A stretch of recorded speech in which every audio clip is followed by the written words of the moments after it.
Just let it go. There's a heist in the making, but who's keeping score? A live service dream they built before. A treasure worth stealing, but hearts are so cold. They're digging for gold in a market that's old. Fair games, it'll change the world, but we've heard it before. It's all been unfurled, from Concord's collapse to the squad disgrace. Another live service, another rat race. So just let it go. Don't build this high. A castle of servers crumbles with time, stealing from the rich. Oh, what a thrill to give to the richer and foot the bill.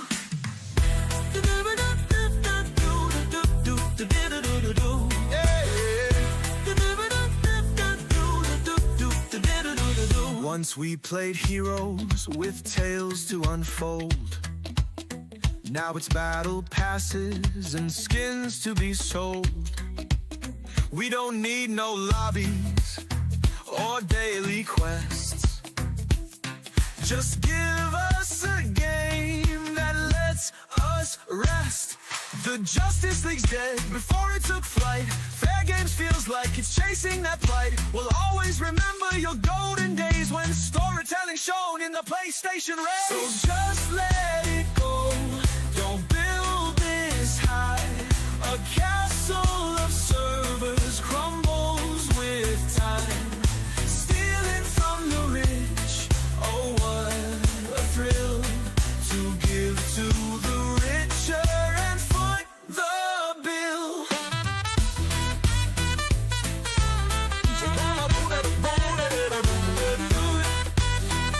Oh no, oh no. Dum-de-dum, oh what a shame, oh what a shame. Scap-de-doo, burning through, yeah, yeah, yeah, yeah. God of War and The Last of Us, wasted money and work, no trust. Burning billions and blaming the boys. Herman don't care, he'll just go back to Alloy. Fair games, it's just not your day.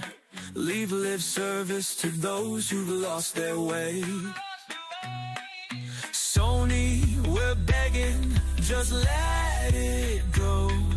The world's had enough of this shallow show. Just let it go. Don't build this high. A castle of dreams should reach the sky, stealing from the rich. Oh, what a thrill to give to the richer and foot the bill.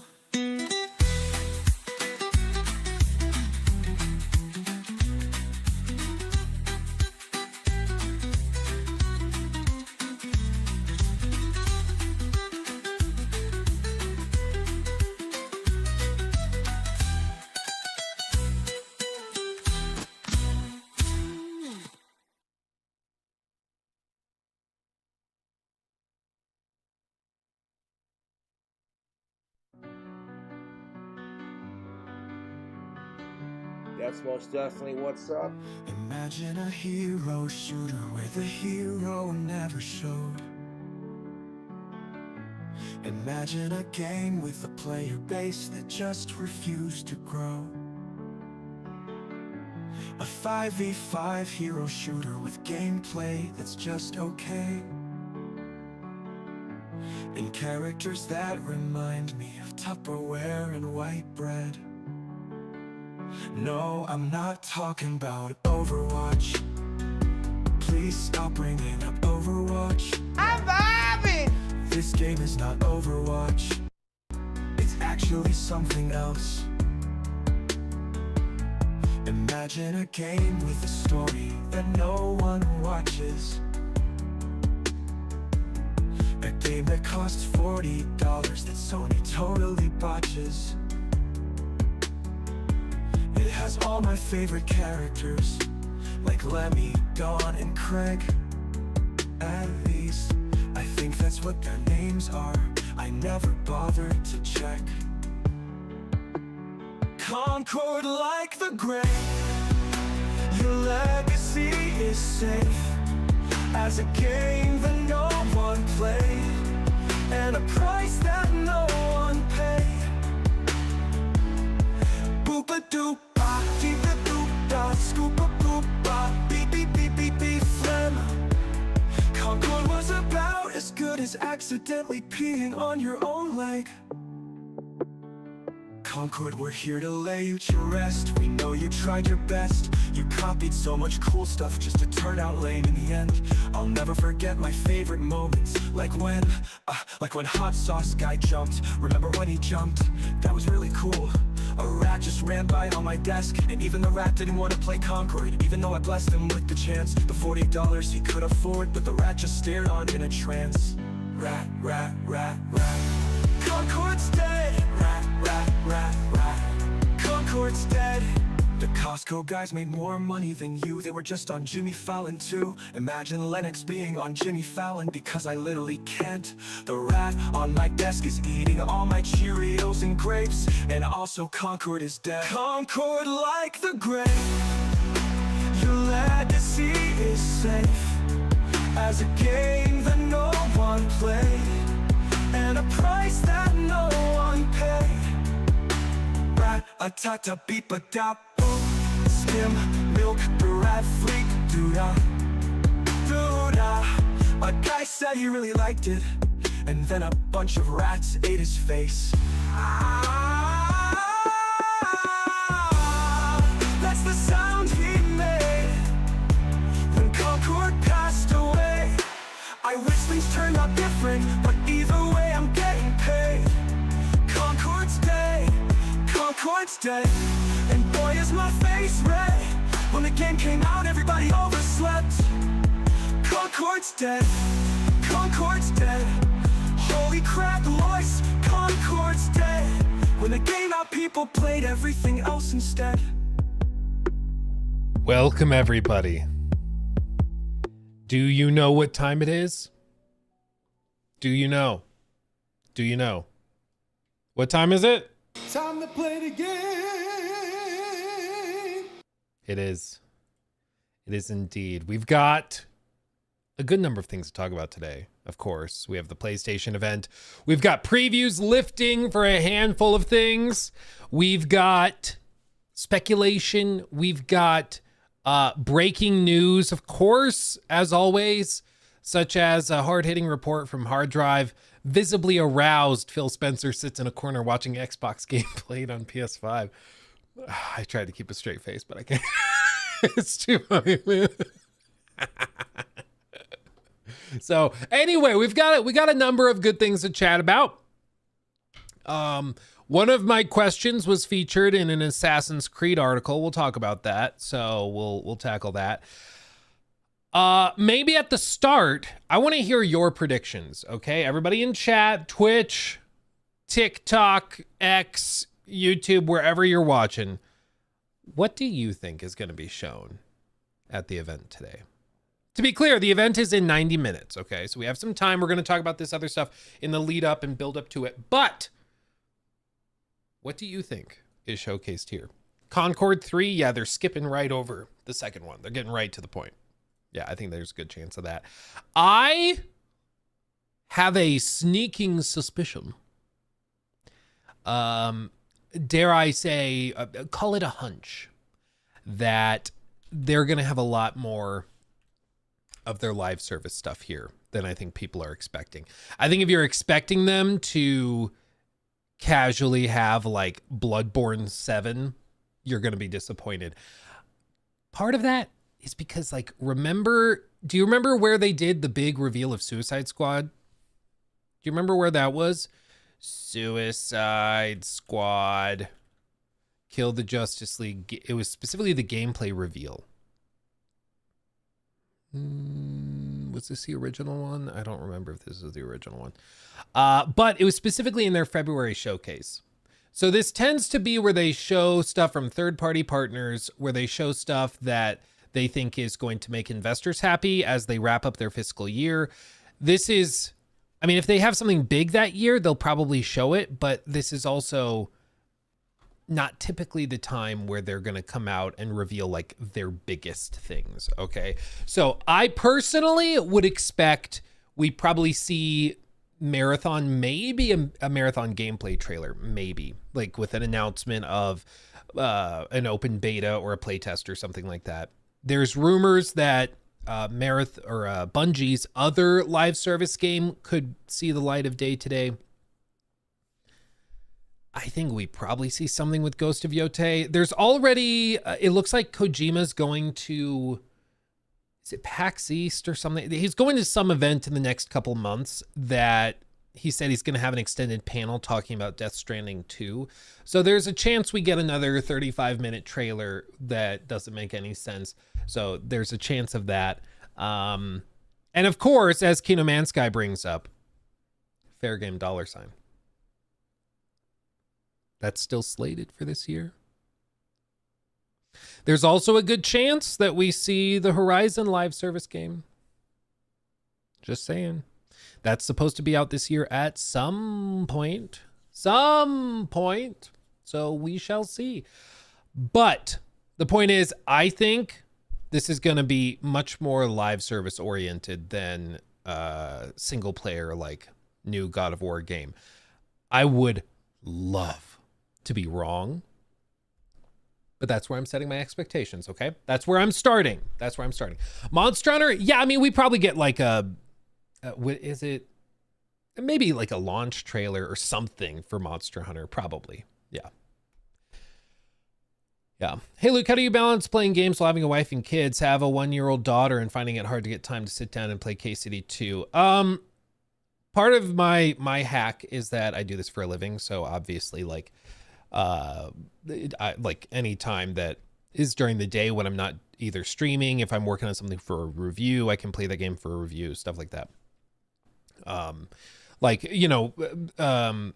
Of course I'm reviewing Avowed and reviews will drop soon enough. And so when I get off stream, if I'm working on that game, I'll play that game and, work on the videos and stuff. So there's that. But if I weren't doing this for a job, I mean, I think it's just about finding the time when you can. Handheld gaming devices are great, especially when you got little kids that want to play like in the living room or play if they have like their bedroom and they have toys in there.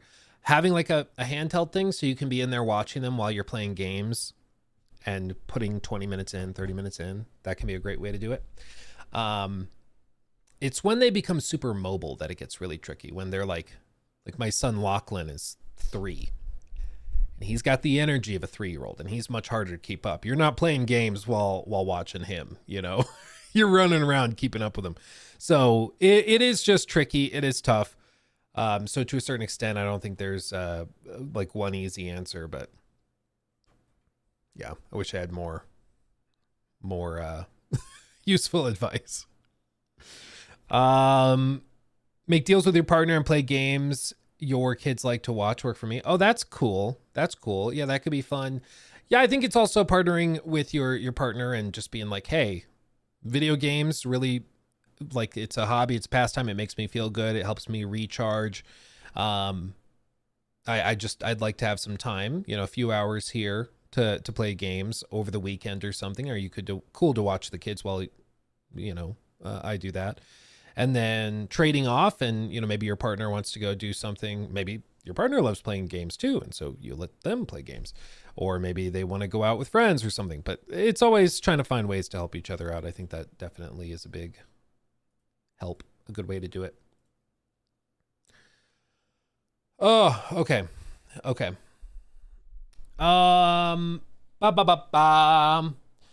So glad I went in blind to KCD2. New region blew me away. Yeah, dude. A lot of people didn't realize there was a second region because they didn't watch any of the marketing stuff. And so they played the game for like 50 hours and then they get to the second area and they're like, oh, what?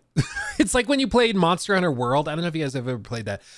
It's very popular, but not, it's every time I'm like, so Monster Hunter World, a lot of people are like, I tried it for an hour, but I don't find a lot of people who no-lifed it like I did. But you know how in Monster Hunter World, you play the game, you get to the credits, and then the joke in the Monster Hunter community is like, okay, congrats, you finished the tutorial. Now you get to actually play the game. That's kind of what KCD2 is. you know, where you play and then you get to the second area and the game actually starts. You know, they're going to announce a GTA 5 PC next gen update. Take-Two has a lot of stuff on the docket, man. They've got a lot. This is going to be a huge year for them. Yeah. Sumaya, think of that one. When your mom told you to go play outside, handheld gaming is not what she meant. I mean, I know a lot of kids that were my age that had DSs and Game Boys, and I was very jealous of them. So when they got sent outside, they were playing games because you could tuck it in your pocket real easy. That's one thing. The small, like, hideable handheld gaming device is not really a thing now. Even the Switch is too big, you know? I hope with these folding screens we get more of that. Like a really high-end gaming device that like unfolds and stuff. That'd be cool. That'd be cool. Even the Vita was small enough you could kind of tuck it in your pocket. But I guess part of it too is people nowadays want bigger screens, so that's part of it. Could we see anything GTA 6 related since Sony had advertising rights? Is it confirmed they have advertising rights for it? I don't know if that's confirmed. I know it's been speculated, but I don't know if that's confirmed that they do. I know they've had deals with like previous Take-Two games, so I definitely know that that's a thing, but I don't know if they have the rights to it. Take-Two said PC, it's only like 8% of profit, so it's not I mean, they're going to get to it later for sure. Vitonez, think of that one. Hey, Luke, how are you? Mike Giga Chatty. If Warner Brothers gaming division closes doors, we got to find a new main game for us besides Suicide Squad, right? I don't know. I ain't quitting. I ain't giving up. I ain't letting go. Sorry, I had notification sounds muted. Just so you guys know, text to speech is enabled on Super Chats $10 or more. Otherwise, it just like pops up with the little thing on screen, but it'll read off. And because I expect today's going to be hopping and popping, when the showcase starts, I'm going to mute notifications so it doesn't interrupt people's experience. Okay, fair enough.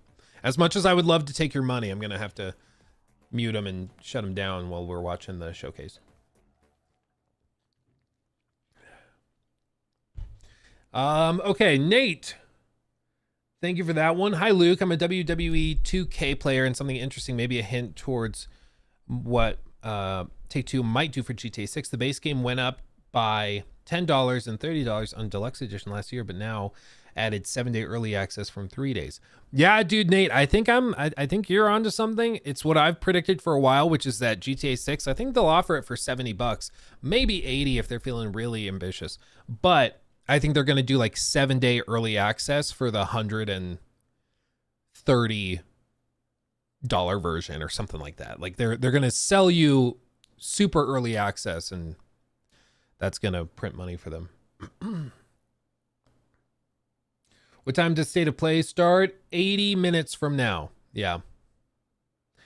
Near to Rage, thank you for that. Super chat. Hey, I hope this message finds you well. Do you by any chance video reviews like Asmon does where you see one's opinion and watch it with the chat, give your opinion of it?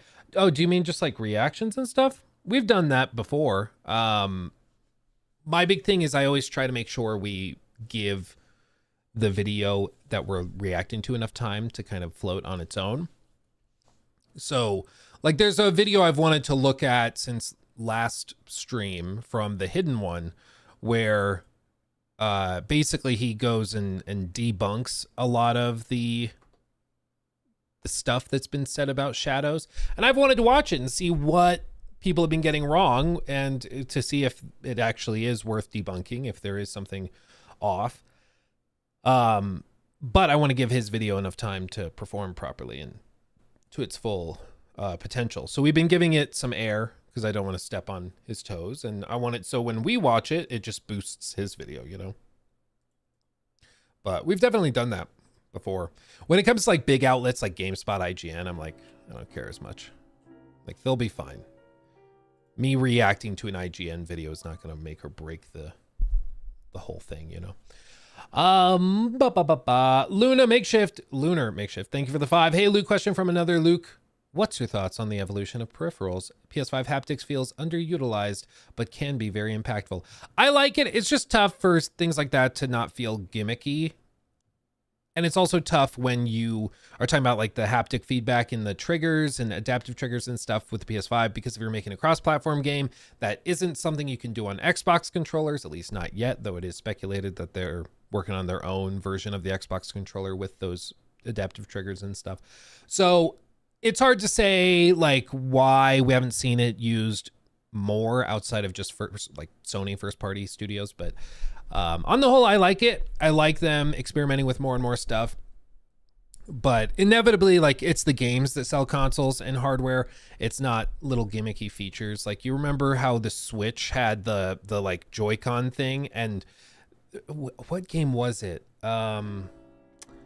What game was it where like they were a bunch of mini games and you were supposed to hold the Joy-Con and then you could feel the vibrate? Was it just Mario Party? It might have been Mario Party. And you could feel the ice cubes and you had to try to guess how many ice cubes were in the cup just based on the haptic feedback.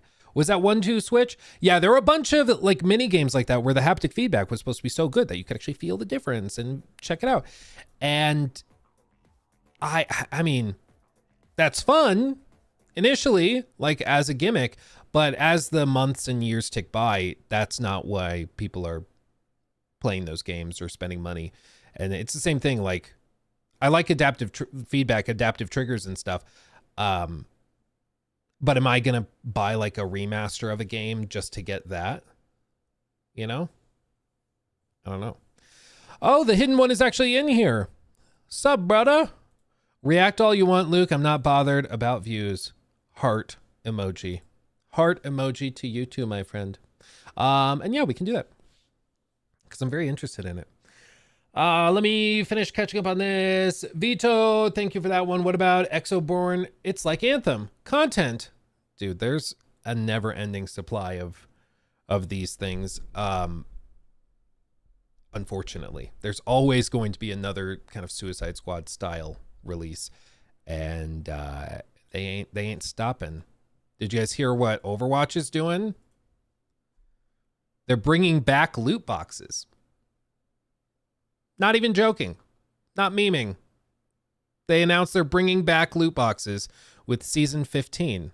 They took them out with Overwatch 2 and went to like a direct model where you just buy the skin you want using the in-game currency. So a skin is like $20-$30, whatever. And now they're going to go back to loot boxes so you can do polls for the loot that you want and get some stuff that you like, some stuff that's for characters you don't play, whatever. Maybe I'm like out of like the Overwatch world enough now that I've been playing Marvel Rivals that this just seems ridiculous to me. But I'm like, you're being stomped on by Marvel Rivals and your move is to introduce loot boxes again. Again, maybe some people love this kind of thing, but to me, I'm like, why would I go back to a game to participate in like a more scummy style of monetization? I don't get it. Like, I've seen a number of people in the comments of this being like, huge W. Nero Cinema, actually a huge W. I played tons of Overwatch and had hundreds of skins I got for free. Since Overwatch 2 came out, I have virtually nothing for any of the recent heroes since they're all locked behind $20, $30 bundles. I think the big thing is that you can unlock loot boxes through gameplay. And so in theory, you can do a poll and get a really good skin for a character that you have for free in theory. But I think that's why loot boxes are so effective, because they also get you to spend that in-game currency on a lot of other stuff that you don't want and that you never cared about. But it feels better because you're getting a lot of garbage that nobody cares about, but you're getting stuff. So it feels better than if you just spent the in-game currency you earn through gameplay in Overwatch 2 on a skin you actually wanted, on a character you actually wanted. So I don't know. It's the messed up psychology. Yeah, this is my reaction.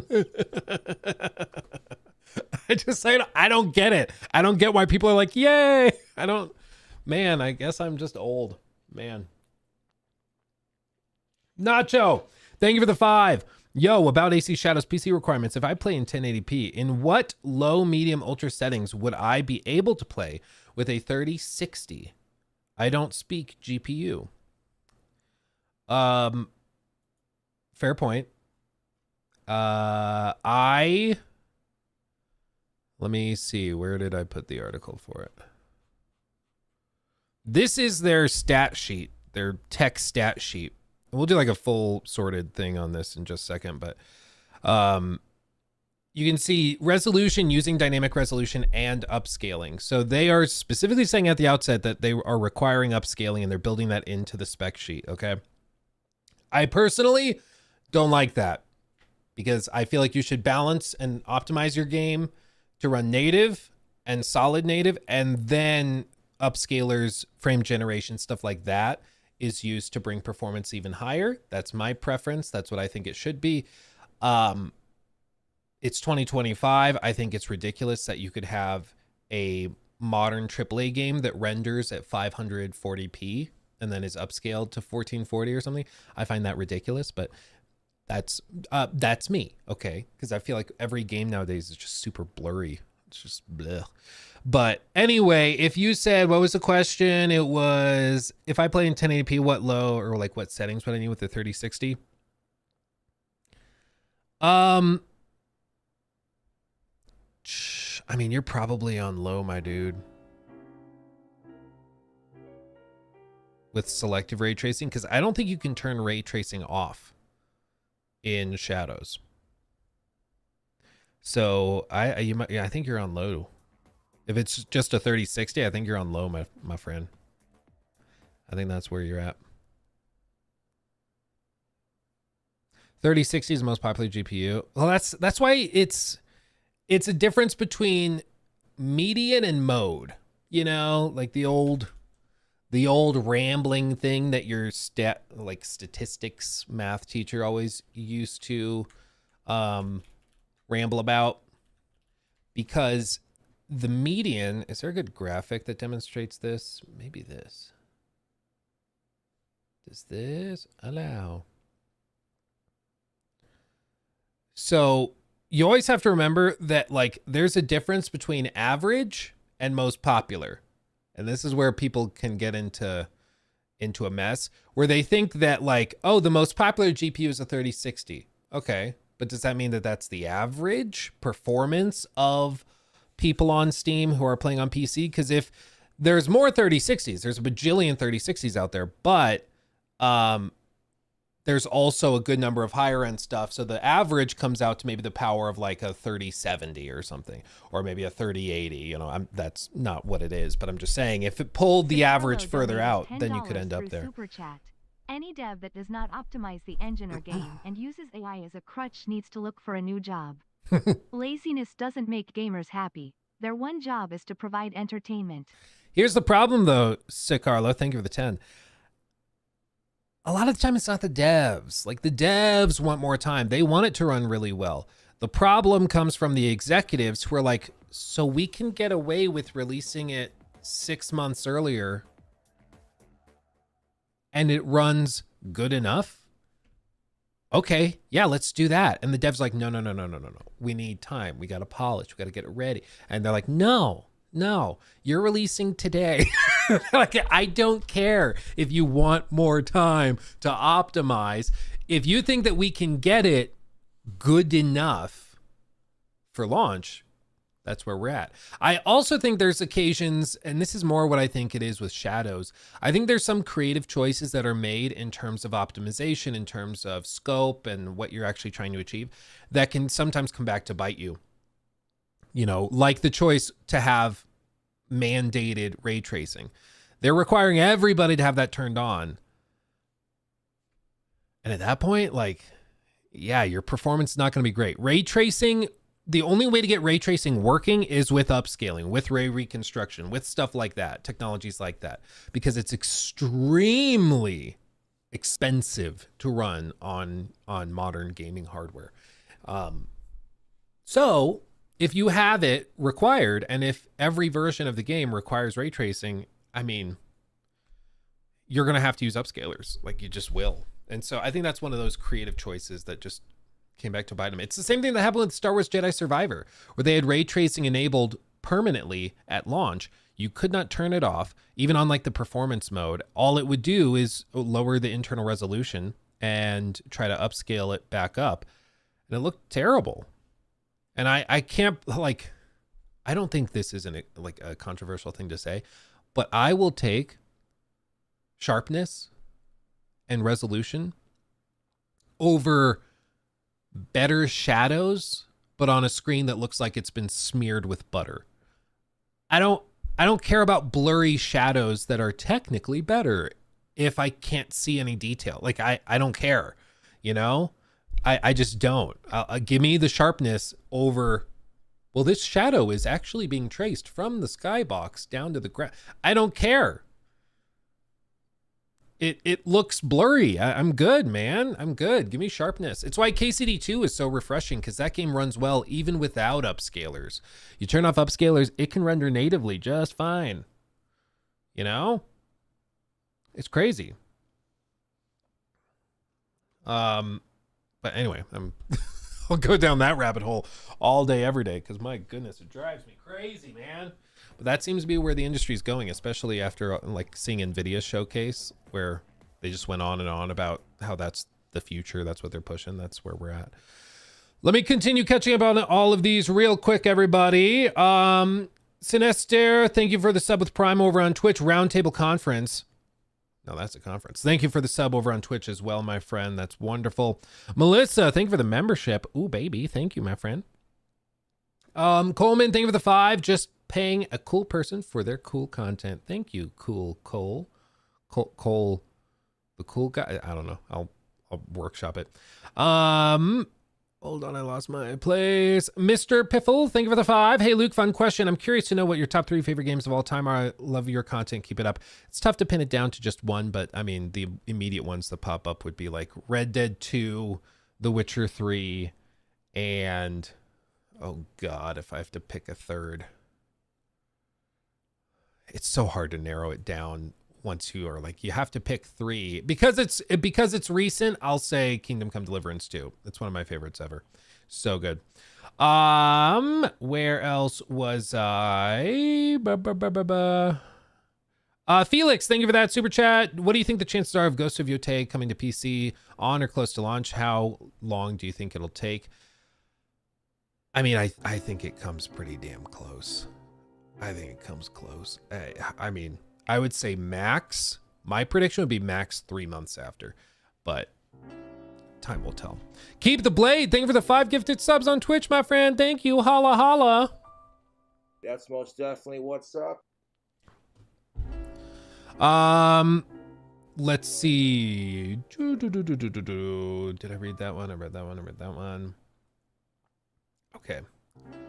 Lord Chut, thank you for the 5. What's the chance we can play Rivals together? Actually, my friend, I mentioned this earlier, but we're working on a launch of a whole like Discord server just for Twitch subs and YouTube members. And so if you're a member and you have like your Discord account connected to your YouTube account, you'll be able to just automatically be added to a Discord server. And then we're going to do like community game nights. We're going to do giveaways. We're going to do you laugh, you lose challenges. So you guys will submit clips.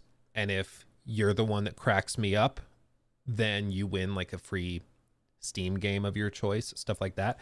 So we're going to be launching that soon. We're working on it actually as we speak, but yeah, we're working on that.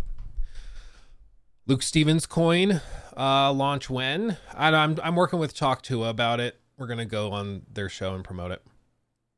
It's going to be a whole thing. So it's going to be cool. Just buckle up. What watch am I wearing, Luke? It is a Seiko Solar Diver watch. I forget the exact name of it, but it gets the job done, and it's very sturdy. I like it a lot. Luke, can you cover the Apex Legends downfall for us? I mean, what's there to even say at this point? It's just been one steady, terrible mistake after another. Allegedly, they're working on like a big 2.0 update for the game. We'll see. They say it's coming after Battlefield, so we'll see when that comes. Probably a year and a half, 2 years from now. I think by then there's going to be 30 people playing Apex. You know. Any dev that does not optimize the game engine uses oh wait, I just read that one. Thank you again for the 10. Hey, quick question. Are you now a believer that the delay they did again was to scale Yasuke's story and quest down? Lots of outlets are talking about it. All I know is what the devs told me, and what they said was the first delay was to improve the parkour, which was something they got a lot of feedback on, and polish out bugs and stuff like that. And then the second delay, I mean, it based on the people I spoke to who were like pretty high up in the game's development, they were surprised. Like most of the developers didn't know they were getting that second delay until they saw it pop up on X or whatever else. One of the guys I talked to, he found out about the delay from a YouTube video. Like he worked on the game and didn't know that it was getting delayed to March, which was weird. So make of that what you will. But I think anybody who's like, oh, they're secretly cutting Yasuke out of the game. No, I mean, the game's been content complete for a long time.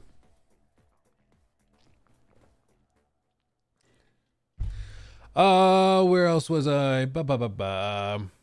When do you think Ghost of Yotei comes to PC? I would guess by the end of the year. Maybe like if they do Ghost of Yotei in September, then it drops in November, December before Christmas, something like that. Kingdom Man Sky, Monster Hunter World look like shite to me. 2K Ultra DLSS quality. Oh, I bet you mean Wilds. This is the problem with having your game's subtitle start with the same letter as the last one. Monster Hunter Wilds, I'm guessing is what you mean. Looked like shite to me, for me, whatever. 2K Ultra DLSS quality. Yeah, I mean, the betas have not run well. They keep saying that the final version will run better, but the betas have not been easy to run, to say the very least. Isaac, thank you for the $1. Just Life, thank you for the 2. Have you heard of the Ayaneo Flip? It's like a DS. I actually think I did see a video on that. It was like from CES or something like that. Ayaneo Flip. Yeah, that thing. Yeah. That's fun. That's fun. Yeah, they do a bunch of PC, like handheld PCs and stuff. It's pretty cool. Whitest Rabbit, thank you for 10 months of membership. That's baller. Whitest Rabbit said Jack and Daxter or Ratchet and Clank. Who you got? In a fist fight? Jack and Daxter. I think so. Humane Coder, thank you for the 2. No 5080 for 6 months. Recommend 4080 Super from 20. Yeah, I mean, I think so. That's going to be a big leap, 4080 from a 2070. And yeah, all the 50 series cards are going to be impossible to find for ages. Sicario, thank you for the 5. If God of War 1 through 3 collection gets announced, how long until PC? Also, who is more desperate, Bloodborne fans or Half-Life 3 fans? Love your work. I mean, desperate, probably Bloodborne fans. Half-Life fans, I think, have just like accepted that Half-Life Alyx was technically the sequel, so they're just like good and they've moved on. But yeah, so probably them. As for how long it comes to PC, if it's a remake, remaster, whatever collection, it should come day one. That's my opinion. I think it should. How long they actually take, who knows? But I think it should come day one. Nerdy Giant, thing for the 5. So I guess Jeff Grubb said that he expects State of Play to be disappointing. Yeah, I keep saying to everybody, I think this is going to be much more live service focused than people are ready for. I think it's going to be Bungie stuff. I think we see Fair Game $, probably. Maybe we see the Horizon multiplayer game. But like, I think this is going to be Sony live service. Like, we learned nothing from Concord showcase. That's my expectation. I hope it's not that. I hope they casually showcase God of War in ancient Egypt or something. That would be cool. But I expect it to be just live service garbage. And then maybe a trailer for like Ghost of Yotei or something. Saying like fall 2025 or delaying it to next year or something. Naughty Dog? No, I don't think we see anything from Naughty Dog today. They're still, I think, a couple years out at least. Musical Harmony, also thank you for the 2. What is your opinion on the ROG Ally or the Legion Go? I like my RG Ally. Sure do. Sure do. I also just like having it be a Windows device because Windows tends to work better from my experience than the Steam OS, specifically when you're trying to use other launchers like Game Pass. If you're trying to play a Game Pass game on the go, you can technically get it working on the Steam Deck, but it's just way easier on the ROG Ally. So that's my preference. And then, damn it, Coleman, thank you for the it's 2 minutes ago. Thank you for the sub with Prime. I can read. Jeez, man. RE9, I think it's a little early to see that, but never say never. How long will showcase be? I think they said 40 minutes. Yeah, 40 plus minute show. That's their guesstimation. All it says is celebrates a creative and unique selection of exciting games from studios around the world. Who knows? Who knows? But we are 58 minutes away. So you know what we should talk about? This was just really funny. I wanted to point it out. A lot of you guys have been playing, I guess technically. News segment. This is just really funny. This is like a feel-good story for poops and giggles, okay? You guys have been playing Kingdom Come Deliverance 2. A lot of you, at least. Well, the actor who plays Hans is a guy named Luke Dale. Luke's Unite. Really cool guy. He's actually, I think he's popped into chat before. He's, like we've talked back and forth a few times on X. Seems like a really, really cool guy. But he decided to do a stream where he was playing the game, KCD2, for his fans. That's awesome. That's super cool. Problem is, he accidentally launched a version of the game dated as probably early 2023 that had a bunch of all sorts of interesting changes and alterations and stuff. So the version of the game he was playing was, I'm guessing, a version of the game that they sent him as like one of the actors in the game. Hey, check out the game. You can play it early. Tell us what you think. But it wasn't the final version of the game. It's from like a year and a half, 2 years ago. Like, it's amazing. Okay. As you can see in this summation from Synth Potato on X, here's some key differences. The game had a completely different logo. Henry's face looked a lot different. I remember this from the initial advertising stuff they did. He did look different. Inventory systems were colored differently. HUD was different. It's just like all of the art direction is slightly different. And he ran into tons of bugs while he was playing because it was like a year and a half, 2-year-old version of the game, which is really, really funny. Especially because, let me see if I can find it. Yeah, Luke replied to it. It's actually the funniest possible outcome and the best way to kick off my series, really. Yeah, they also had different animations for the little bunnies. So all the bunnies were different in this version of the game. They redid all of them before the final version. This version, they're all like really chubby and chonky and stuff, which is kind of fun. And there was one more thing with this, where one of the Warhorse devs actually reached out to him and sent him this text that he shared. Luke, you didn't update the game? OMG, you played almost a year-old build. Yeah, it's a little funny. It's a little funny. So just a little feel-good little tidbit for you. What you're going to do with that info, I don't know. But I do find it just funny and quirky. And it's kind of fun to see a version of the game from back then. Like, of course, the inventory looks different. There's like the lighting on this screen is very different. Hans and Henry, of course, look different. The logo's different. Also, the foliage and performance in general, you can see it's running at much lower resolutions. Lighting's not as good. They did a lot of cooking, for sure, in the last year of development while they polished it up, which is pretty funny. Yeah, classic Hans move. Classic. So, anyway, imagine, I would love to know the moment when they realized, like, wait, is he playing an old version of the game? What?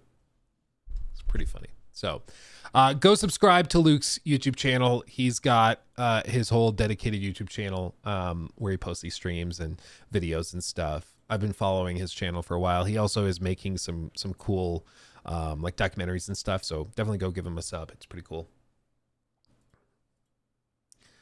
Okay. What should we tackle first? now that we're in the meat and potatoes of it. Probably we should watch the AC Shadows stuff, shouldn't we? Shouldn't we? I think so. I think so. New segment. Get ready, buckle up. So your boy, Luke, the big Chungus Stevens, which yes, they do call me that. Who's they? Not important. They featured your boy in an Assassin's Creed Shadows Tech Q&A article. Now, it's way less interesting than it sounds.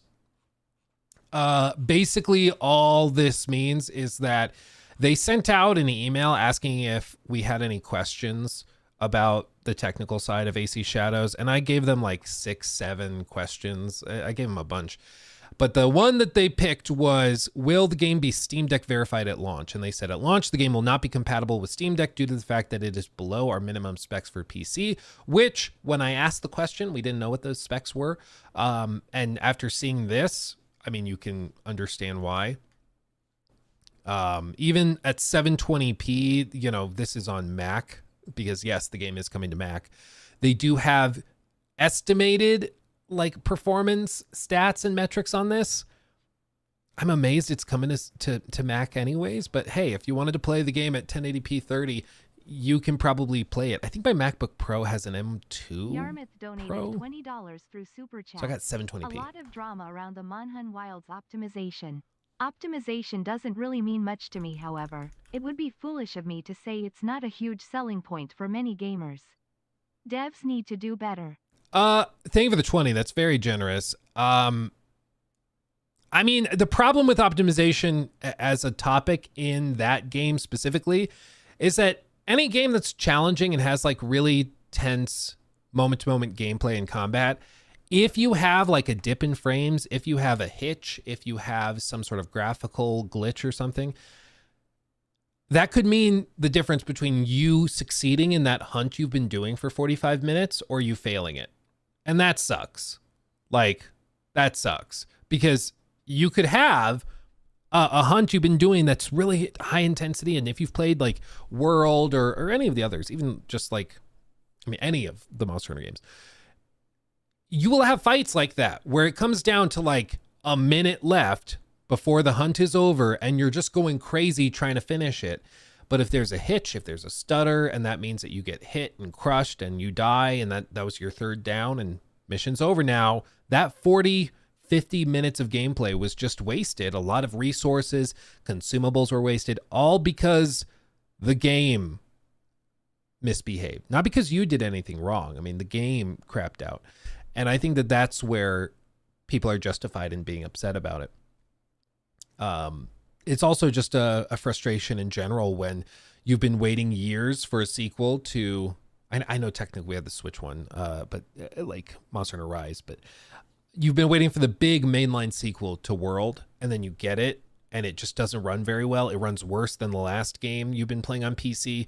It might look blurrier. It might, I mean, there's just all sorts of frustrations people have with it as a result of poor optimization. And so I think people are justified in being upset about it. And to a certain extent, the customer's always right. If the average player is frustrated with the state of the game, it is what it is. I mean, they've got to deal with it. Has been years, feels like it's not even a year old. Yeah, dude. All you have to do to not care about optimization is buy a $2,000 graphics card. Yeah, I mean, it's also, even with that, it's like, even with a $2,000 graphics card, or like, I think this one was what, $1,500 or something? It still needs ray tracing, or it still needs upscalers out the ass to run most of these modern day games decently. Like, that's ridiculous to have a $1,500 graphics card running a signal to a standard resolution monitor, and to still be like struggling to maintain 60 frames in a lot of these games, and they don't look like they should be struggling. Like, it's one thing if you look like Cyberpunk 2077 with overdrive on, then yeah, melt my card, I don't care. It looks good enough to justify that. But when the game doesn't even seem that particularly graphically impressive, it's all the more frustrating, because it's like, what have we been doing then? What are we doing? Why does the game run like ass if it doesn't even look that good, you know? Anyway, but a great question. Thank you for the super chat. I understand how some people might not be too bothered by it, but for me, I know it's a concern for some of my friends who are big into Monster Hunter. They've already been commenting a few times on how poorly the beta runs and how they're worried for the final version. So who knows? Maybe it runs way better at launch, but we'll see.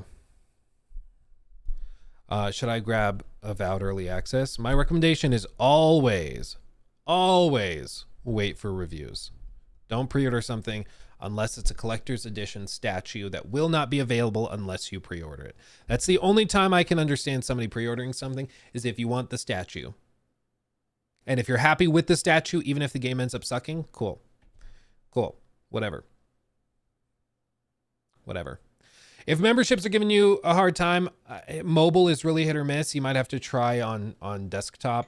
That's why that's where it's always worked for me. But yeah, if mobile's giving you crap, that might be it. Mob Cola, thank you for the sub with Prime, by the way, my friend. Thank you. Okay. But going back to this. So in addition to my question about optimization and all that, they answered a bunch of other ones. So, you know, about DLSS, they asked questions about graphical options to improve performance on a semi-high-end budget gaming PC. So, you know, they show low settings, high, and ultra settings. They ask about customization of HUD. They ask about all this stuff, which I think being this clear and this candid with this stuff is great. You know, I'd much rather know about all this stuff ahead of time than find out when the game launches and be like, oh, I had no idea that the game was going to be this heavy. You know, I'd rather they give people the heads up. I think a lot of gamers will still play it anyways and then be frustrated when it's heavy, but at least there's going to be some people that look at this and they're like, you know what? I don't want to play this with these specs. I'm going to have to play it 1080p 60. I don't want to play it at 1080p. Bear in mind, this is using dynamic resolution and upscaling. So this is already using that, meaning to get this with a 6700 or a 3060 Ti, using that, rendering internally at like 640p or whatever, it's upscaling to 1080. Like that's real heavy, man. That's real heavy. Mickey Z, thank you for the sub with Prime, my friend. And Tom, okay, also, thank you for the sub with Prime. And Vernon, thank you for the show-off tier. That's baller. Thank you. What a show-off. Thank you.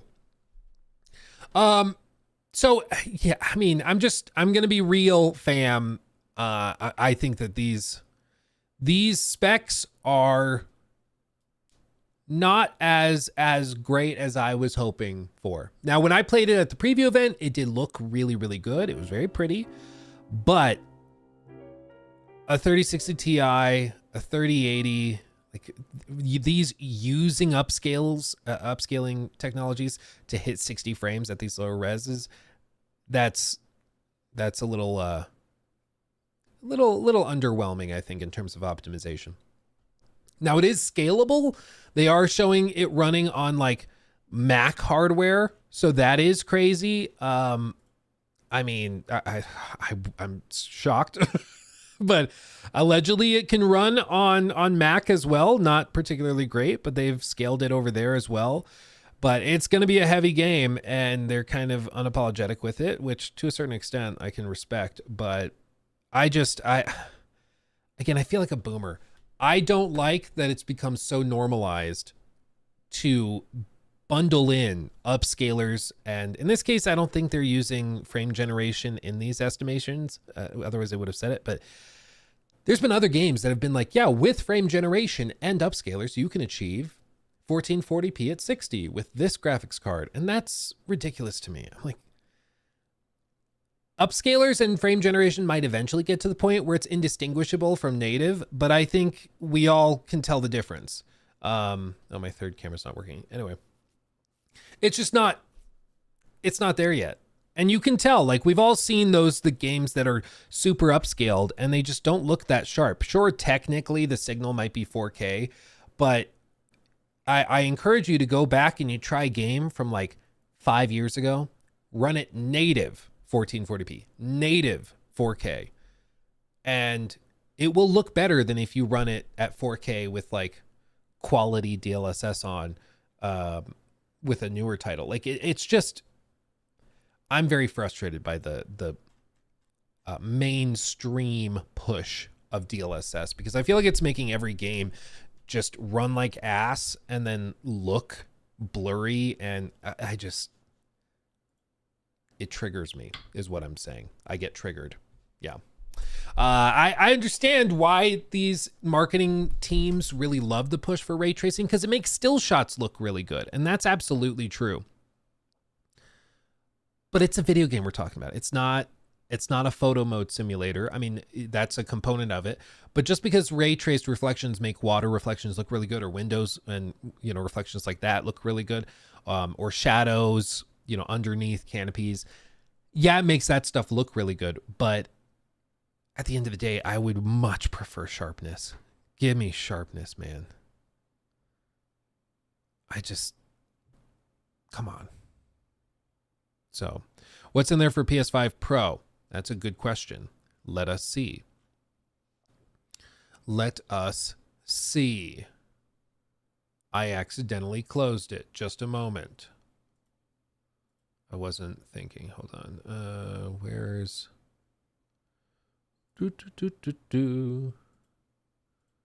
Where's my history?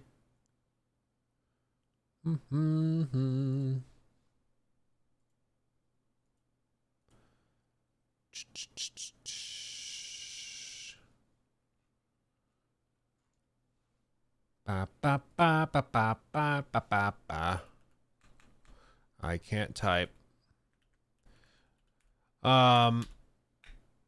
Yeah, event starts in 43 minutes, everybody, just so you know. So PS5 Pro, let's just look. With this, in terms of performance, do the PS5 and Xbox Series X versions have a 60 FPS mode? They say yes, rapidly confirm that both the PS5 and Series X will allow players to play at 4K 60, upscaled in performance mode. More details on the modes will come and be shared closer to launch. And so then they ask about ray trace global illumination. They ask about the Atmos tool for weather systems. Selective ray tracing, what does that mean? Can we choose to enable or not enable ray tracing? They say this mode uses ray tracing only within the hideout portion of the game. The reason behind this is that the hideout allows extensive player customization at a level never seen before in AC. Because of that, we cannot use traditional pre-calculated global illumination techniques, and therefore need to adopt a real-time approach. In all other gameplay situations, such as the open world, ray tracing will not be used. Oh! Interesting. So you remember... Oh, it's going to make me give... Oh, come on. You remember the hideout clips that they had? They're going to use ray tracing when you go there, but then if you want to play the game, it doesn't use ray tracing.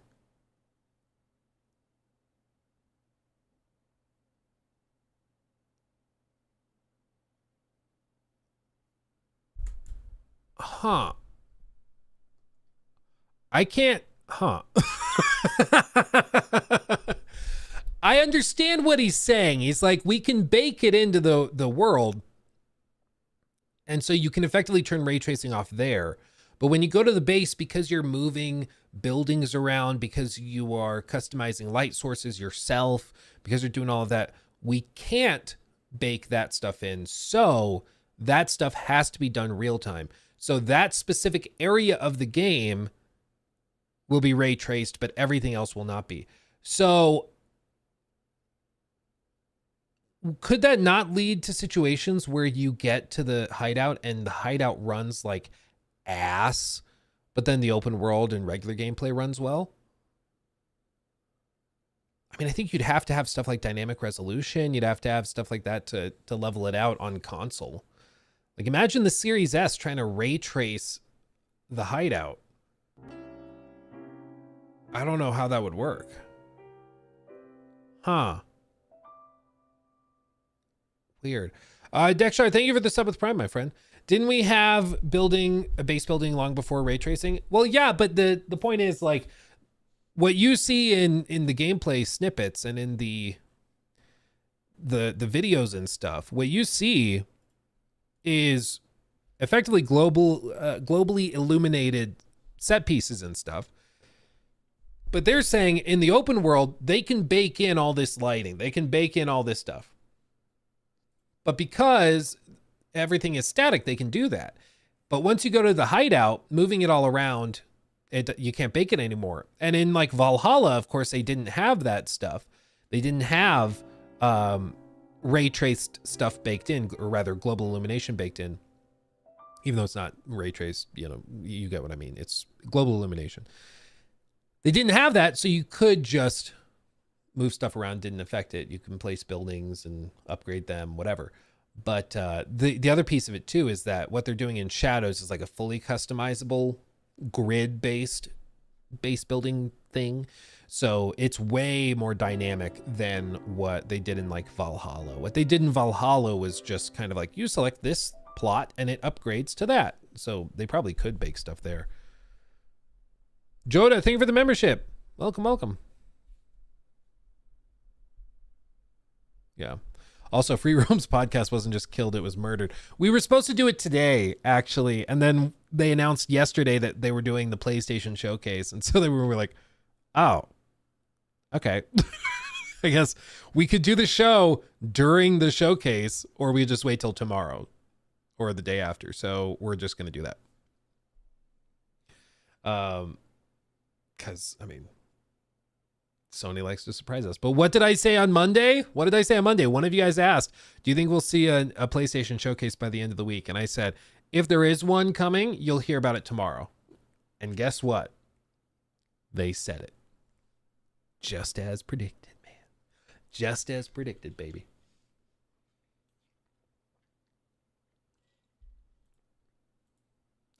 Oh, sorry, Indarian. Twitch auto mod freaked out because you said ass. What you said was that's exactly what's going to happen. You can either have the whole game running like ass or only the hideout running like ass. Regardless, it's going to run like ass.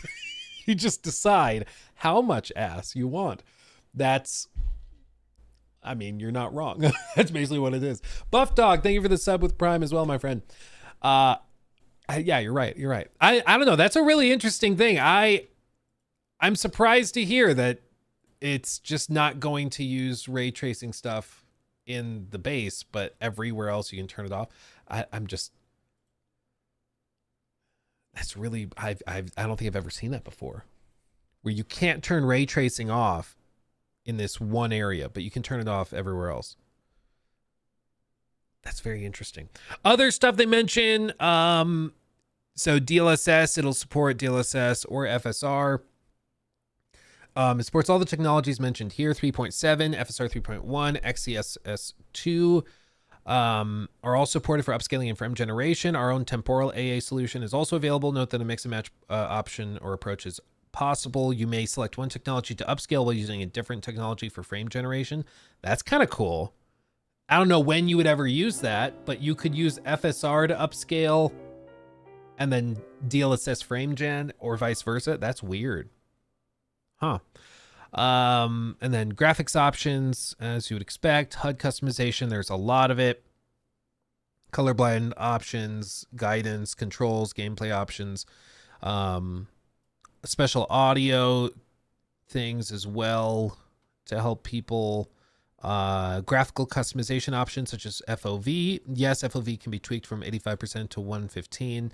On PC as well, motion blur can be toggled on or off. Anti-aliasing can be controlled through the upscale option, and native anti-aliasing can be selected.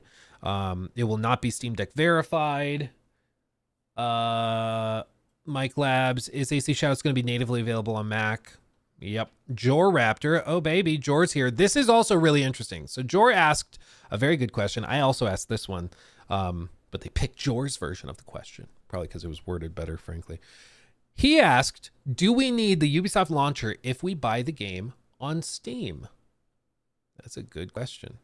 That's a good ass question. They said, launching the game through Steam doesn't require you to download and install the Ubisoft Connect launcher, as the Steam installation already includes a light embedded version of it. You simply need to link your Ubisoft Connect account to Steam. As AC Shadows comes with cross-save and cross-progression features, linking your Ubisoft Connect account allows us to provide you with seamless experience no matter where you play. So, I mean, as you'd expect, Ubisoft Connect is tied to cloud saves and their reward system, all that. For those without Ubisoft Connect account, you can easily create one on the first launch and link it with your Steam account. This one-time setup ensures you won't need to log in again. So you connect your Ubisoft Connect account to Steam, and then because it uses a light embedded version of Ubisoft Connect, I would take from this that you hit play and it just boots into the game. But then it shares your cloud saves through Ubisoft Connect, which is kind of running under the hood. I don't think this means that you hit play and it launches Ubisoft Connect, because they're not saying it requires Ubisoft Connect. It's a light embedded version built into the game. So I think that's a W. I think.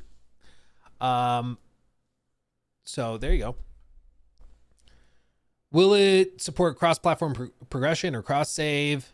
Yes, cross-saves are supported, which is true. It's also true of some of the other games, which is awesome. So I think that's great. You can play on PC, pick it up on the Xbox or PS5, whatever you're playing on. That's always cool. Dynamic weather questions. How much additional stress has the addition of destructible environments placed on the CPU, if any? Let's see. It does add an undeniable cost on that. In Anvil, we combine objects automatically as part of our build generation process into a single object, which limits CPU processing costs, as a single object within the engine represents maybe a dozen objects in the world. While this approach allowed us to have dense open worlds, most of the objects end up being static or very limited interactivity. We've solved this problem in AC Shadows by dynamically removing an object from the optimized batches at runtime when we detect a condition that needs to awake a dynamic object. This might sound simple, but given the complexity of the merging system and the number of complex destruction sources, this was quite the endeavor. Furthermore, we have offset this increased cost in Physics Sim by leveraging more and more of our GPU instance renderer, which is our cutting edge system to submit objects to the GPU for rendering, which in the past was a huge burden on the CPU. I'm not smart enough for this. I'm not equipped for that. Like, oh, so you can break stuff now, is what I took from that. That's where I'm at. As for PS5 Pro specifically, there is no mention in the article of the Pro. If you search for the PS5 Pro, it does not pop up. What if I just search Pro? Program approach. Oh, God. No. I'm guessing, based on how they answered the question about console performance, I'm guessing that, as they say, they're going to share more details about the console performance options later, closer to launch. So I would assume that probably we find out about the PS5 Pro variant closer to launch. That's my guess. They've already, I think, confirmed that it'll be PS5 Pro optimized, but what that means, who knows? That could just mean, oh, it runs at a slightly higher internal resolution, but I mean, we don't know. Like, it could be the difference between like, oh, it runs on effectively FSR quality instead of FSR balanced, but we don't know. Yeah, State of Play starts in 30 minutes. Sure does. As you can see, we're in the home stretch, fam, home stretch. So all of this to say, Shadows is heavy. It's certainly a looker. It looks very, very good, but she heavy, and you got to have the hardware to run it. But the weirdest takeaway from all of that is that it is going to run with, you can turn off ray tracing everywhere except for the hideout, which I think on some systems will mean, like if you're on a lower end system, you're going to play the game and it'll run pretty well out in the open world. Maybe you're even getting like 60 frames, but then you go to the hideout and it drops to like 20, which is going to be interesting because Again, I can't think of another time where a game has just had that big of a difference in areas. Which is very interesting. It's about persistence, as are most things. You're right. It is about persistence. It's just a very interesting compromise, maybe, to make. Modders to the rescue. Yeah. I mean, I think it seems like they've just removed the ability to just rasterize it. Or maybe the difference between rasterized rendering and stuff, between that and then using the global illumination solutions with the ray tracing. Maybe it was just such a graphical difference that they're like, we can't do it. You got to have some level of it. Otherwise it looks like a different game. But very interesting. Very interesting. So there you go. Let's see. Boone gifted 2 memberships to the YouTube community. Thank you, Boone. Very generous. And welcome everybody who got those memberships. Welcome, welcome. Welcome, welcome. Do you think if they don't show GTA 6 it will delay? No, I don't think. I'd be very surprised if they do anything GTA 6 here. I mean, Take-Two can do whatever they want. I don't think they need a PlayStation showcase. I think this showcase is probably going to be much more underwhelming than you're expecting. I think it's probably going to be a lot of live service games, and that's about it. Maybe a Ghost of Yotei trailer, but I think it's going to be much more hollow than people are expecting.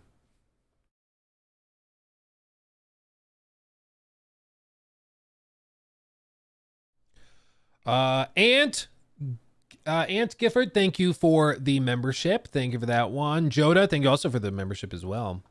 That's awesome. Sumaya, yeah, we will react to Hidden One's video. At this point, I don't think we'd finish it in time before the showcase, so I think we'll have to postpone it. Did you hear about the Star Wars Battlefront Wii build leak? Yeah, I think we looked at it on stream a little while back when it first leaked. Probably new Naughty Dog trailer as well. I don't think so, man. I think that's still like 2 years out. I don't think we're close to that at all.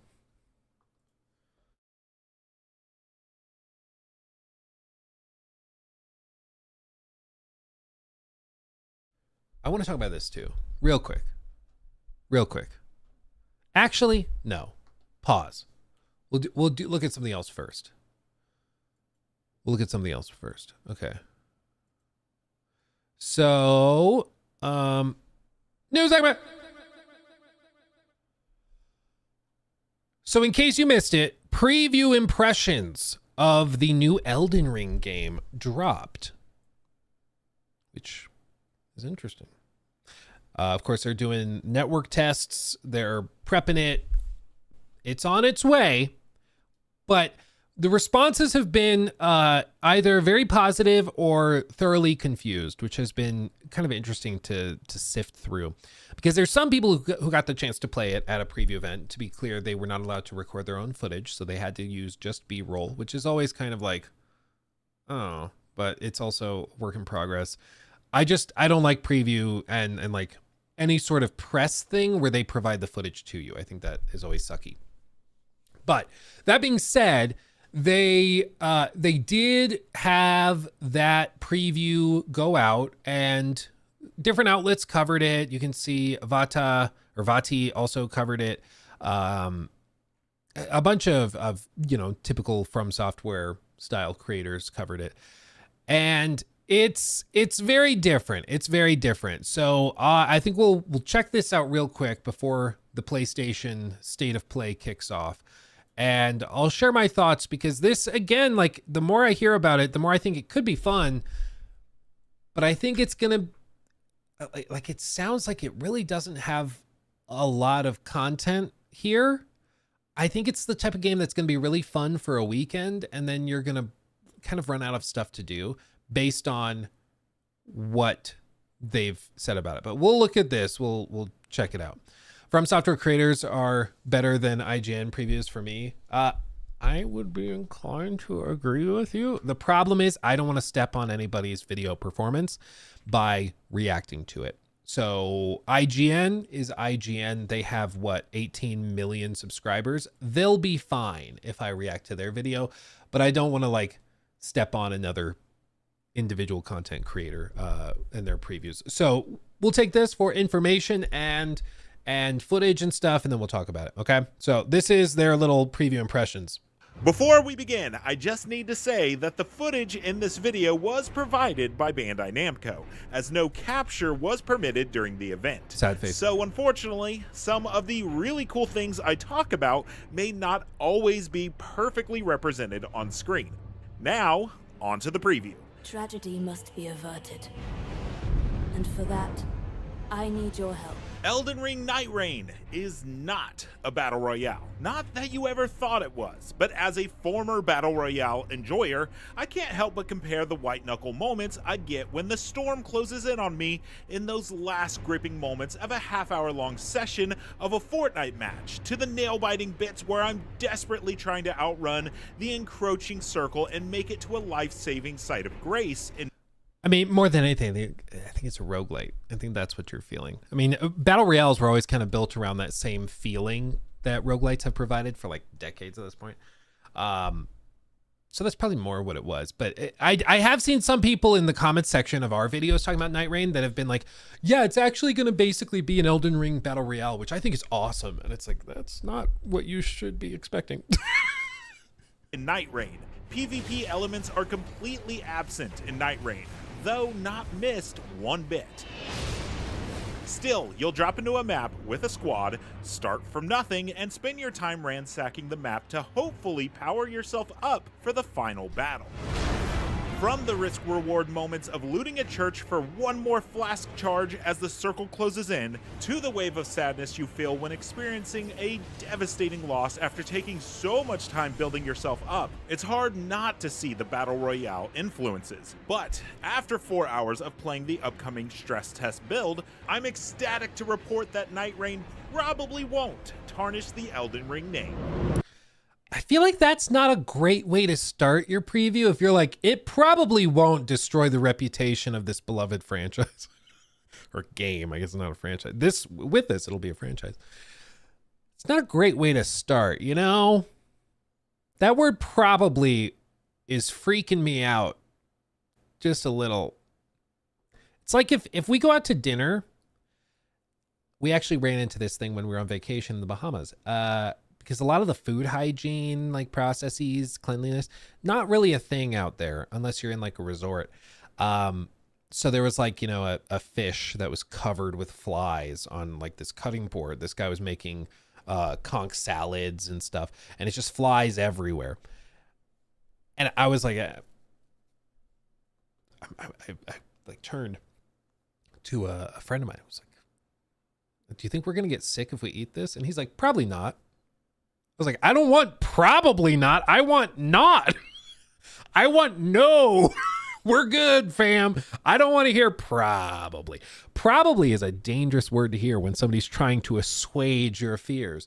And spoiler alert, we did get sick. So, but we also had norovirus on that same trip. So we were getting destroyed from the food and also destroyed by norovirus. It was... Those toilets put in overtime to be real at the Bahamas. But anyway, TMI, right?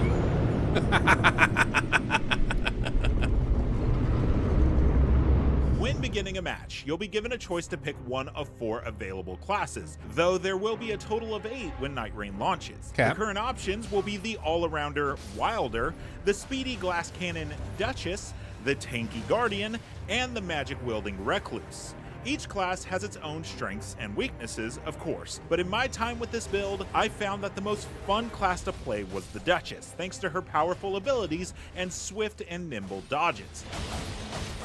I also spent some time with the Recluse, which was incredibly powerful, but I ran out of FP quite often, and with no FP flasks, they aren't in this Elden Ring, she'll definitely be one of the harder classes to play effectively.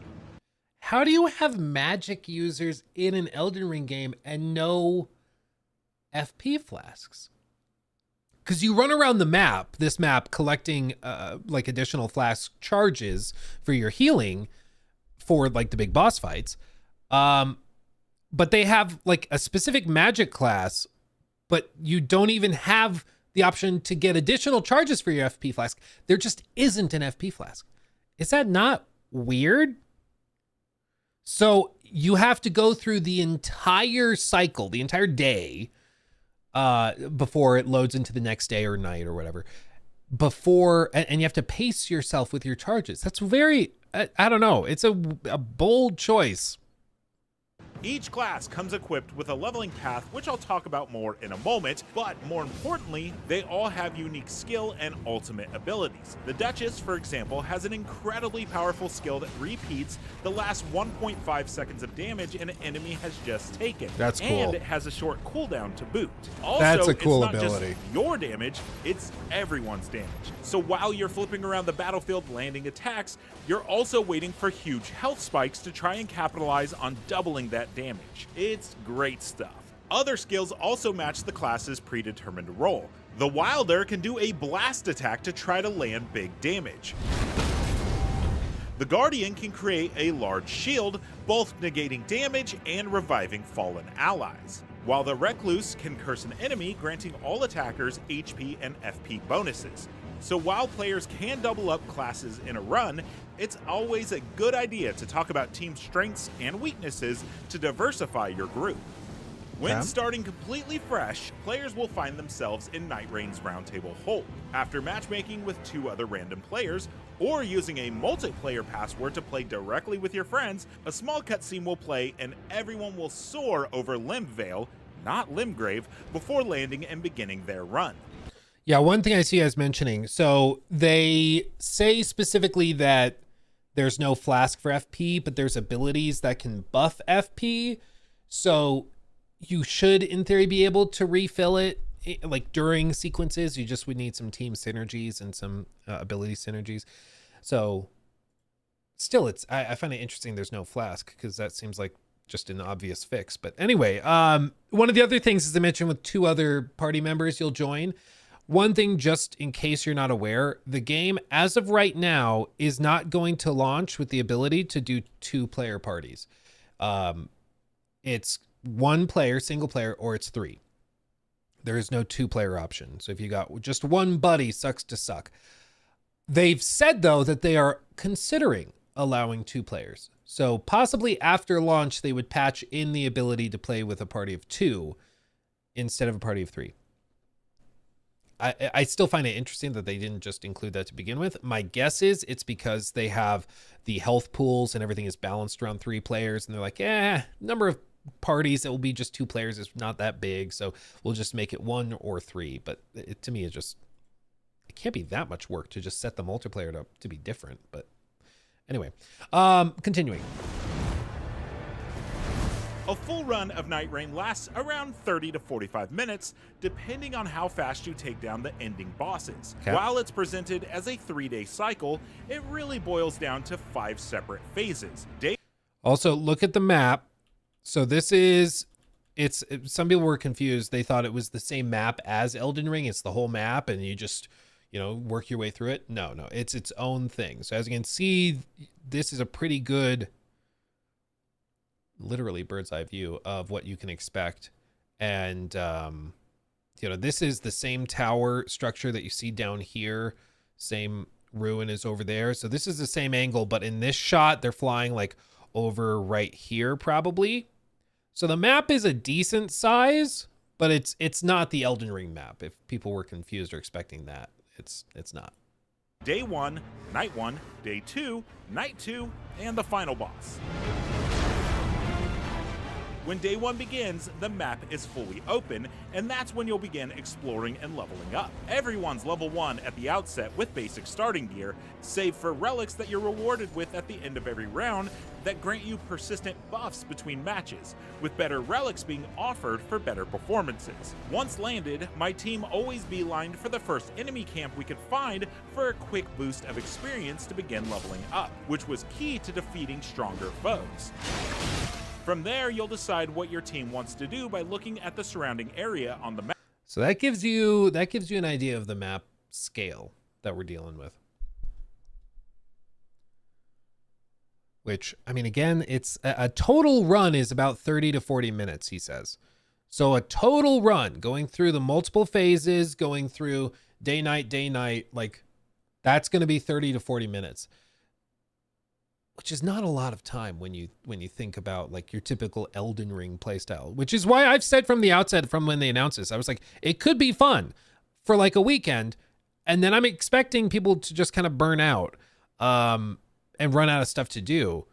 And more than anything, I think it will play very, very differently than Elden Ring. Like, part of what I loved about Elden Ring was the sense of accomplishment of finding a tough boss, working hard to understand it, and then overcoming that challenge and beating the boss finally. And maybe even tweaking my build or what weapons I'm taking, what armor I'm taking in order to overcome their specific challenges. In Nightreign, that's just like that part of the experience is not here because that's not what this game is. It's just not. Yeah, it randomizes the map each time. I'm talking about the size of the map, to be clear. So like specific layout, yeah, stuff can alter, but the size of the map, the scale of the map is what I'm referring to. So I just think it's going to be very, very different. That doesn't mean that it'll necessarily be bad. I just think if you like really no-lifed and loved Elden Ring, this will play very, very different. Map, as it will be littered with points of interest for you to explore. Each point of interest typically comes with predictable rewards. Churches will house a flask charge to increase your overall health potion uses. Castles will feature a mini-boss that drops more powerful gear, and rises, similar to Ranni's Rise found in the lands between, will present a simple puzzle to solve before entering to find even more gear. With those puzzles, they don't go into it in this one. Did Vati or any of those guys, did they mention the puzzles in more detail? Are they also changed each round? Or is it like the same puzzles over and over again? Just to name a few of many. Where to go in Limvale feels kind of overwhelming at first, but the threat of the ever-closing circle will eventually train your brain to keep on the move. Speed is the name of the game during the day cycle, and luckily everything seems to be built around that. For starters, leveling up is as quick as a button press. As I mentioned, each of the 4 network test classes has a predetermined stat upgrade path. So when you run up to a site of grace to refill your health, FP, and flash charges, you'll also be presented with the leveling menu, which only requires you to press confirm to increase your level. Heck, you may even have enough rooms to level up 3 or 4 times, and with 3 or 4 button presses, you're all done and substantially more powerful. If you have experience in Souls games, the day phases should be a breeze.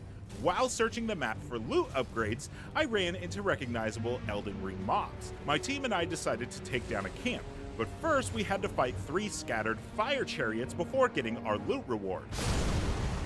Another time, we climbed to the top of a castle to fight a Godskin noble. That should be scary, but with 2 other tarnished by your side, these mobs and bosses go down pretty fast. Moving around is also way faster than in the original Elden Ring. You won't be clawing the controller anymore since sprinting is moved from circle, or B, to simply clicking the left stick. Sprinting is also about twice as fast as the regular Elden Ring. Fall damage? Nope. None here.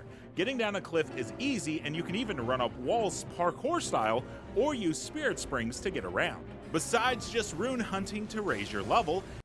Jeez, man.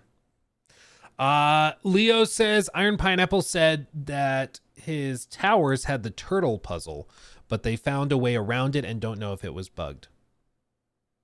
Oh man, if it's just like the turtle puzzle, quickly crank out the turtle puzzle, look for the invisible turtle and stuff. Like, it's kind of frustrating for me. Like, what's kind of is just to hear that there's like very little that's new. The sprinting being overhauled, this little sort of wall running parkour thing is new and different, and might be awesome, might be a great addition. But like content wise, there's no big like new boss fights. There's no new totally original stuff. It really is, they just like built this thing using the scraps from all these other things, and I don't know, man, it starts to feel cash grabby pretty quick, you know, and that it just leaves a bad taste in your mouth.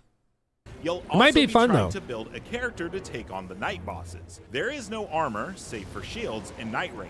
Only 6 weapon slots and 2 amulet slots. How it works is, in typical Elden Ring fashion, you can switch between your left and right-handed weapons and shields on the fly, but everything on your person will give you buffs. For example, let's say you found a Reduvia dagger with high bleed.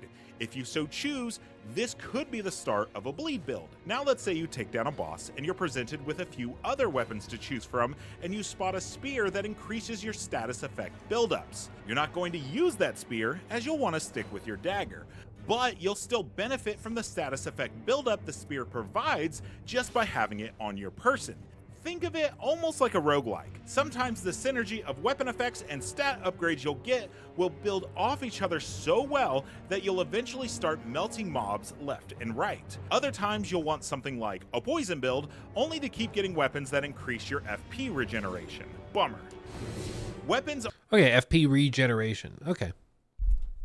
Still, flasks I think would be a nice welcome addition, but he mentions FP addition abilities that can respawn it, so already it sounds kind of like walking that back, but I still think that no FP flask is surprising. Yeah, 10 minutes left until the showcase, everybody. 9 minutes. We're close. Let's finish it. Aren't the only rewards either. Oftentimes when looting a boss, you'll get to choose a stat upgrade or a modifier. Some of these are less exciting than others, such as a 10% increase in physical damage. Useful, yes. Exciting, not so much. Other times you'll get something really cool like a passive power-up that drops a big poise-breaking lightning strike every time you dodge, or an enemy slowing frost nova every time you begin to sprint. You can work these into your build for some powerful combinations. While the day phases can feel like a walk in the park, it's the night bosses that serve as a real skill check. After the circle has closed enough to end a day phase, a minor Erd tree will appear, signaling that it's time to take on the night boss. Over the hours I played, my team ranged from completely decimating the night 1 boss to barely scraping by. If someone goes down, you'll revive that person by simply attacking their downed body. With ever-increasing attacks needed, The PlayStation music. Hold on. 9 minutes, 20 seconds. Hold on. It's very loud. Continuing. the more often they drop. Regardless, the way the night 1 ends will usually inform you on how the rest of the run will go. I've seen teams come back from barely scraping by the night 1 boss, but if that boss was tough, you're likely behind in your leveling and you'll have an uphill battle ahead of you to have a chance against the night 2 boss. But even that, like he just said, the night boss is the first real big skill check. But then 30 seconds later, he says that it's usually a check on whether the loot you've gathered is good enough and you're on pace for the leveling that you need to be. So I'm like, is it a skill check or is it just based on how much garbage you found while running around? I don't know.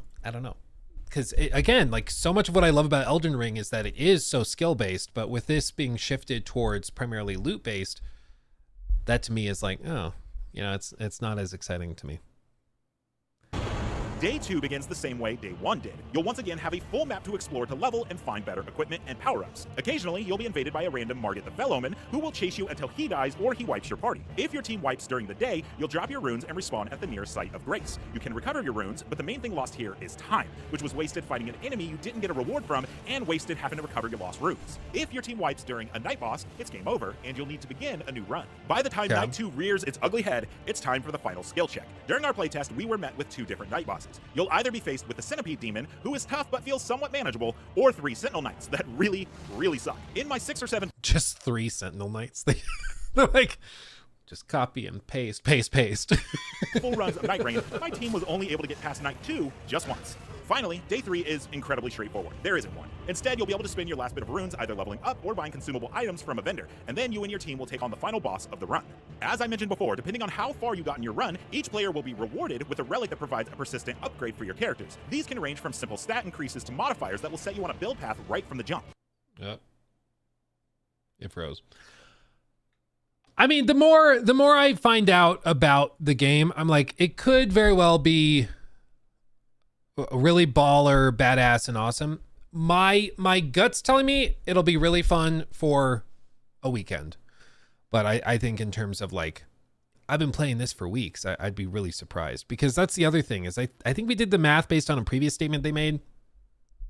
I think it was like 32 total bosses that cycle through for each run based on the like night bosses and the day boss, or night bosses and the final bosses.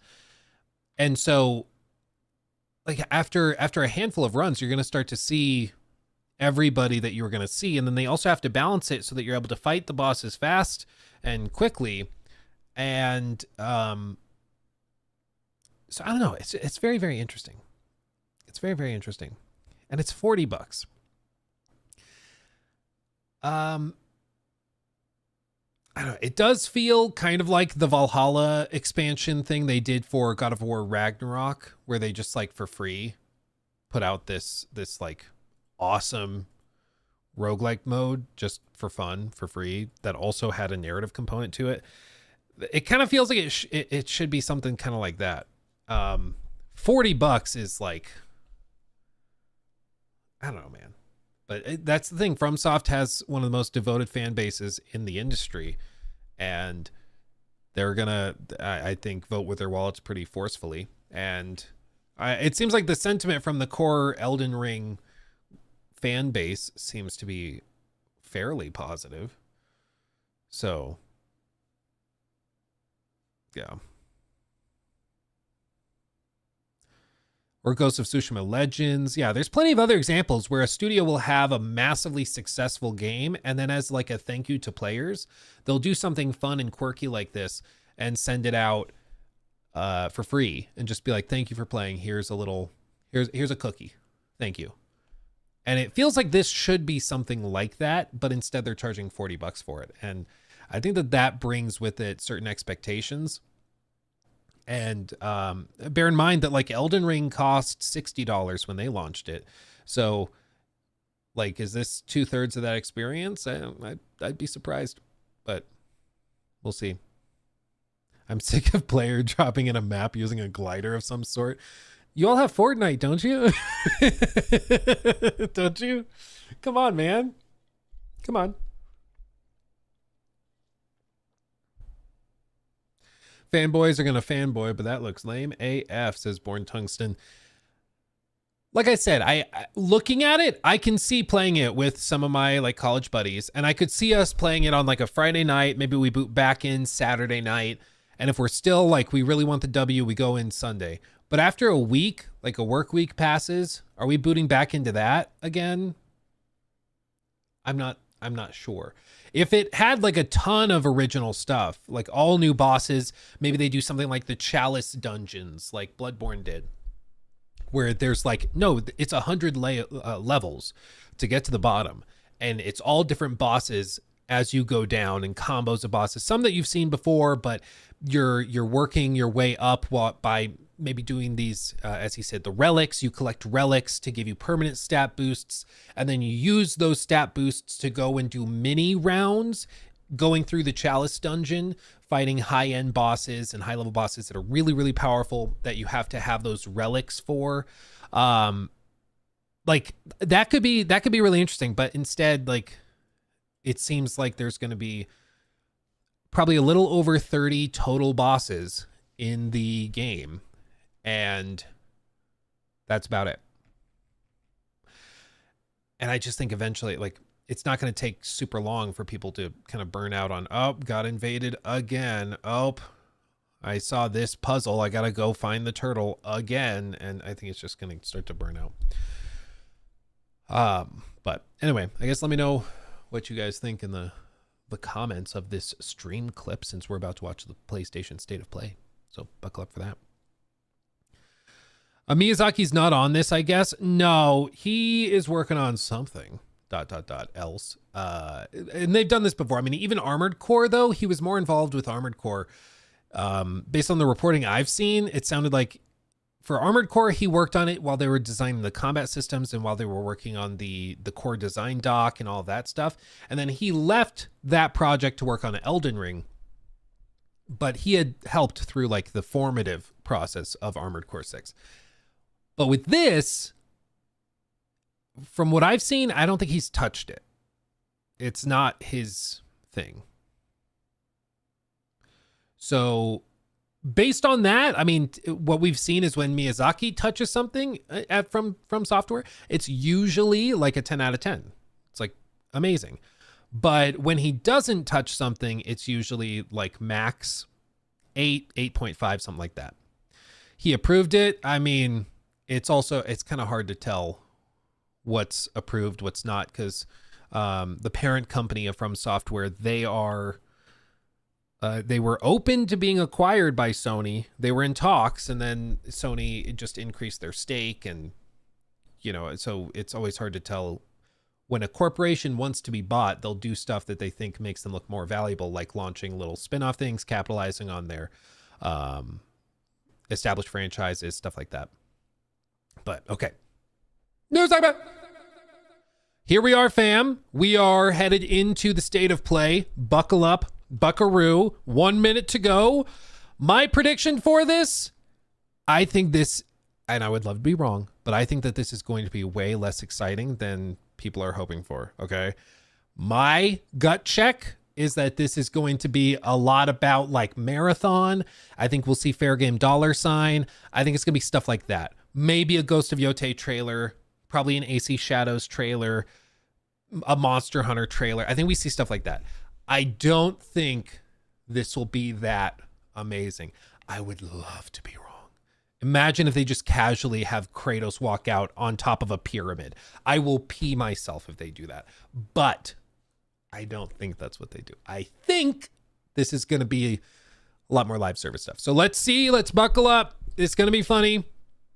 So here we go. Let's watch it, and then in the VOD, you guys can make fun of me if I was wrong. Here we go.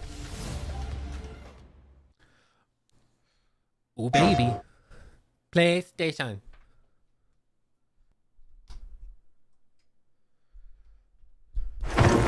Oh, loud. Monster Hunter, I told you. I had no idea just how big the world is. Is it wild? How big the world is?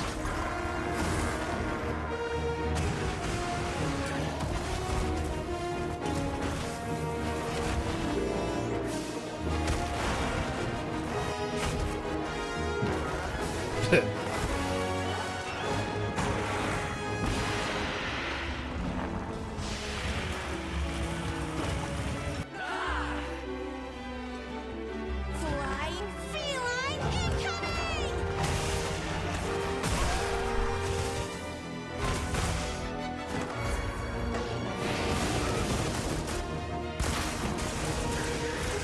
Oh.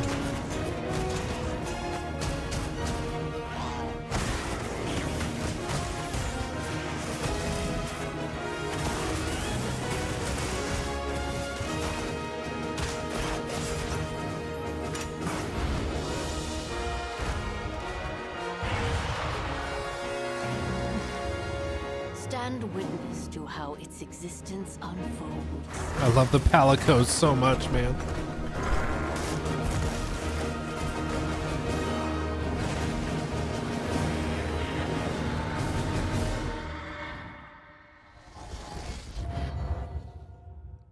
Hard. Fair?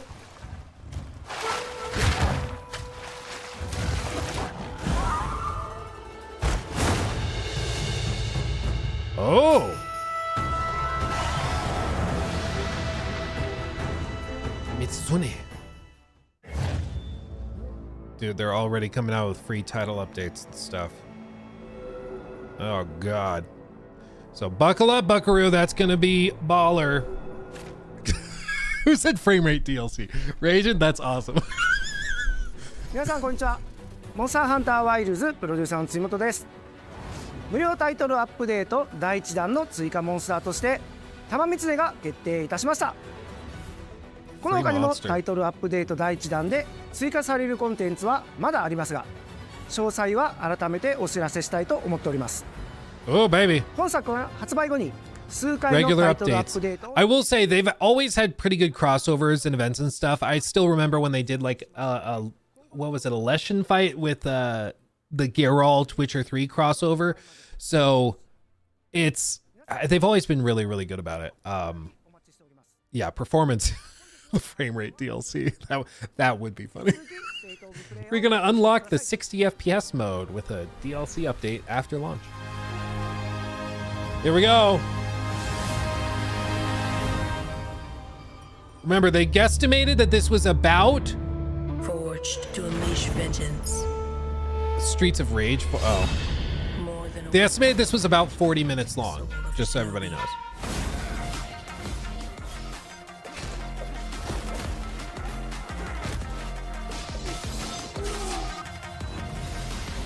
no obstacle can stand in their way. Oh, it's the Wolverine game. I'm being sassy. I'm sure this is probably great, but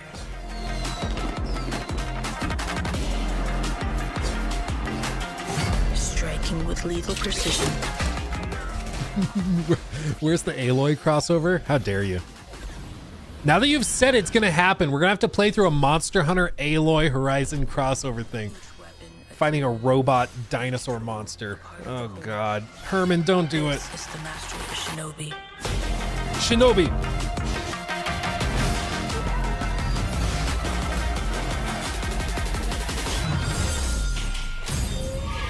The art is beautiful. Continues.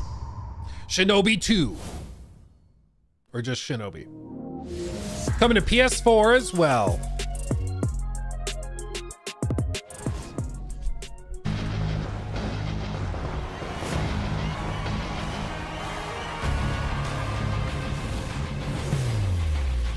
Sonic. Go Gadget Egbert. I will say, like, I've never been one of the Sonic guys, you know, like there's some Sonic fans and like either they grew up on Sega or they grew up with Nintendo primarily. I've never been Sonic or overly familiar with it. What I do know is Sonic hardcore fans are crazy, man.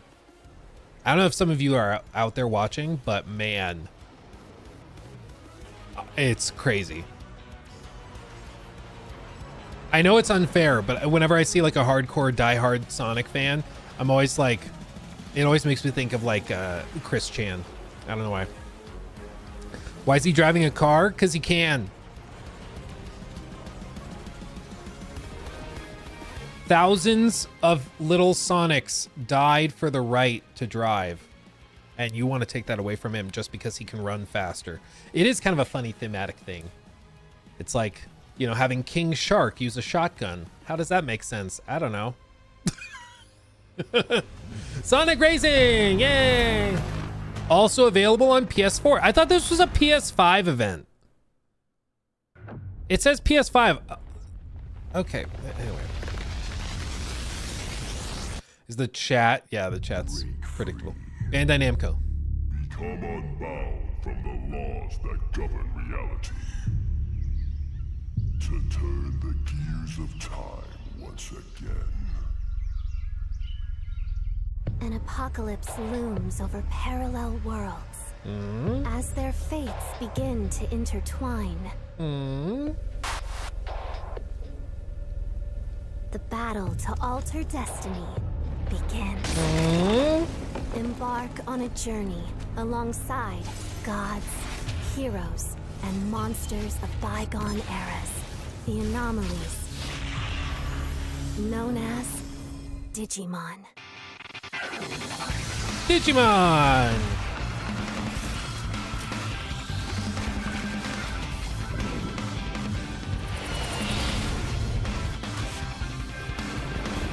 Seize the future. Together. For a second, I saw the people walking on the city streets, and they look kind of like the like placeholder NPCs in Persona, and I was like, oh, but no, Digimon.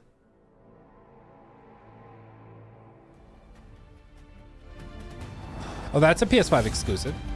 大家好，我是《输入之魂》的创作人杨斌。从一名独立开发者到今天与 PlayStation 携手，这一路走来已历经10年。 Solo developer leading the 输入之魂 collaboration. 结合了流畅爽快的战斗体验与丰富多样的世界设计，玩家将在各具风格的场景中探索，面对充满个性的敌人，同时与有趣的角色互动，逐步揭开精彩的故事。接下来，我非常激动地向大家展示全新的游戏预告，并正式确认游戏的发布日期。 Bring it on.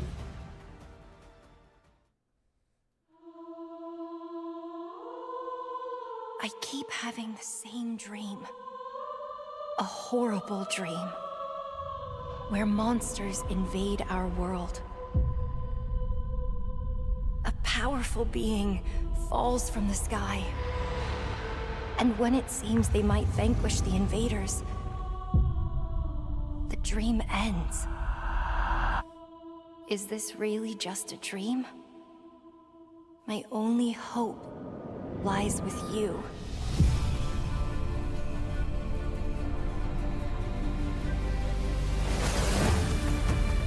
Come, Kaiser. We will travel across worlds, leap through dimensions together.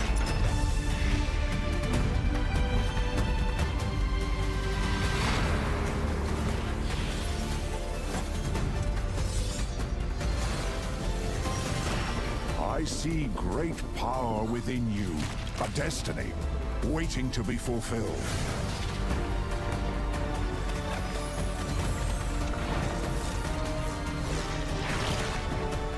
Let me be your vengeance, the blade in your hand.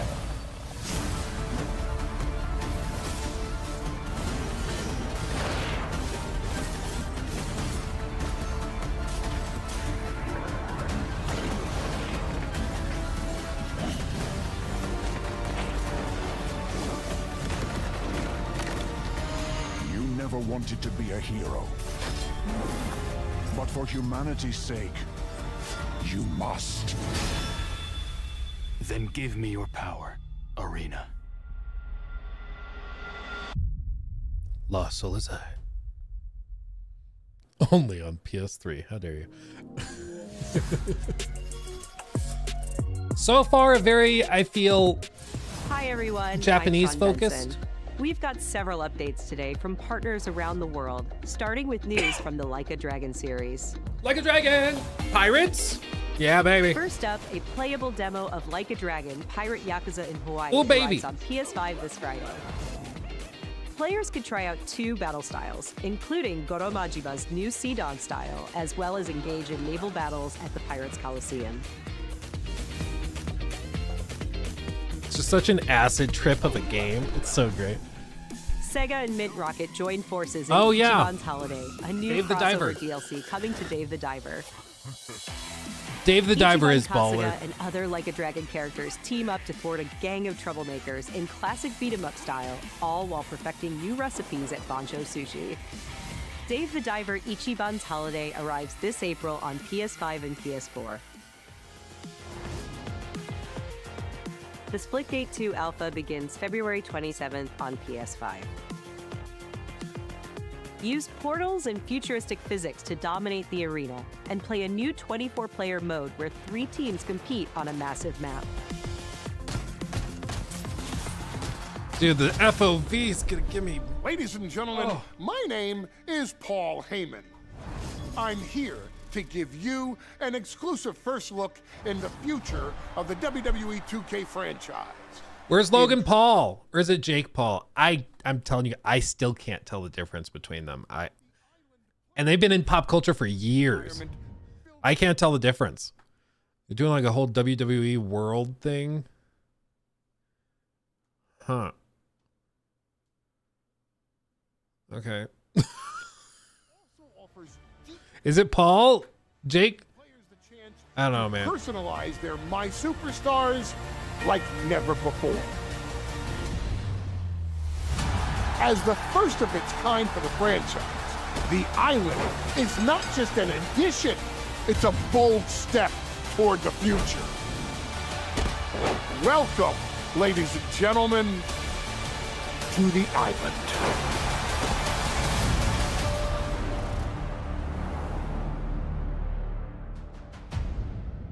I don't know anything about wrestling, so I just know DSP really, really likes it. Borderlands 4. Sup? I'm Randy from Gearbox. And I'm Randy from Gearbox. And you know why we're here?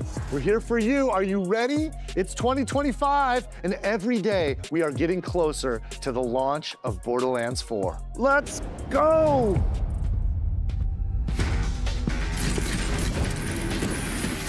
Wake up and I'm feeling like I wake up feeling like I'm brand new. I wake up feeling like I'm brand new. You don't wanna try me, I'm on different timing. You don't wanna try me, I'm on different timing. Get up the beat like coming off the heat like we step on the beat like. Come on! Wake up and I'm feeling like I'm be my friend. Wake up and I'm feeling like I'm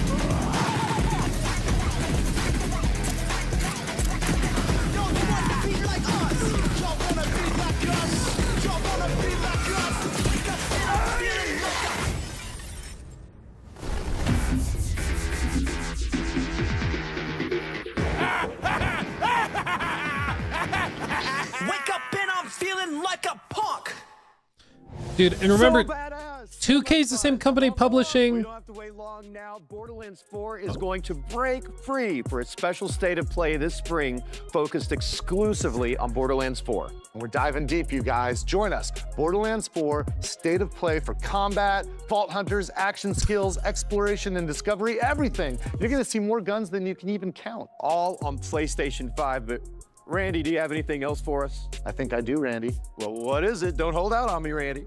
I'll feed you, baby bird. Who wants a launch date for Borderlands 4? This Randy.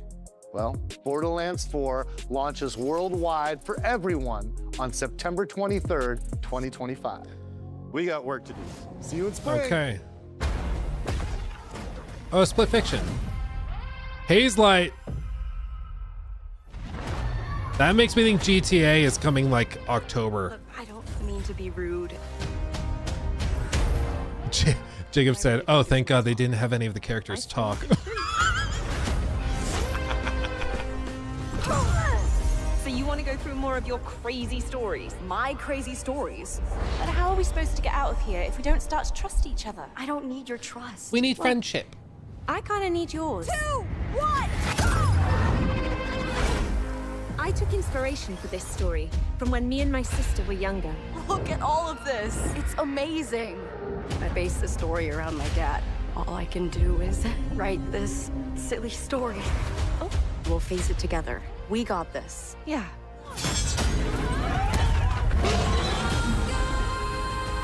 Follow my lead. Are you for real, Zoe? I wrote it when I was a kid. What sort of devil child were you? Hands above your head. What now?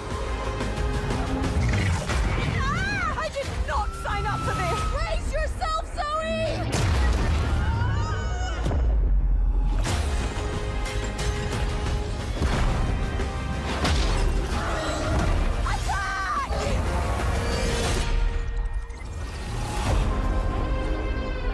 Dude, that game's gonna be a good old time. Ooh. Oh wait, is this the movie? No, it's the studio. Okay, Supermassive.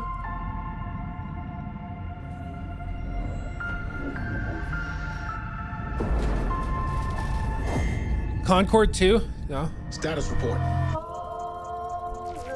Looks like it penetrated through there. We need to inspect the hull damage first. Doesn't look too bad. Doesn't look too good either. What is that? You feeling all right? My body's going one way and my mind's going another. What is that? This ship is infected with an alien organism. It still doesn't feel real sometimes. Never forget why you started.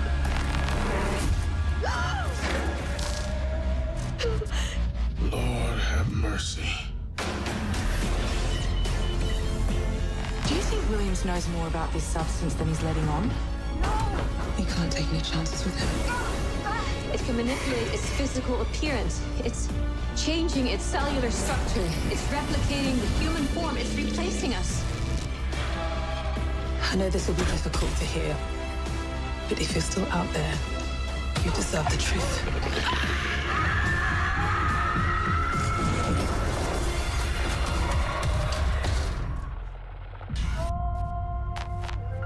Directive 8020. Seems like one of those games that on Metacritic will either get an 80 or a 20, you know? I do love Supermassive stuff. I like the Quarry. It was campy and silly and stupid, but it was a good time. It's not for everybody. So let me explain the situation. One of our contractors, Edwin Murray, has gone missing, leaving our property abandoned in his warehouse. Five Nights at Freddy's? Your job is simple. Enter the warehouse and retrieve the technology that he was developing for us. No way, was I right? It's a kind of prototype endoskeleton that can adapt to any costume and become any character. We suspect it may be malfunctioning, so just be aware of the slim but non-zero chance that you could sustain significant injuries while attempting to retrieve it, including but not limited to death or dismemberment. We fully expect the retrieval process to go smoothly and without incident. But just in case, we suggest you get your affairs in order before arriving. Back to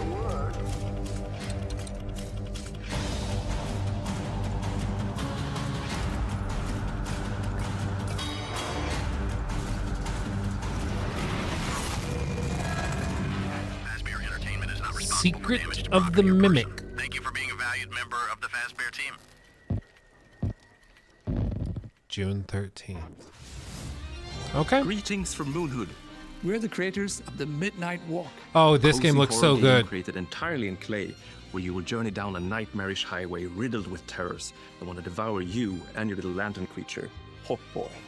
Together with your little friend, you must outsmart these terrors and bring back fire to this mad world we've handcrafted for you.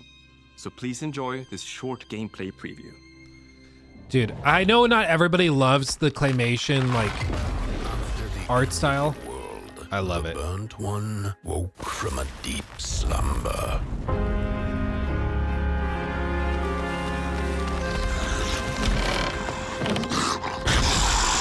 Fire? I'd almost forgotten how it felt. You're the caretaker of this little firecracker?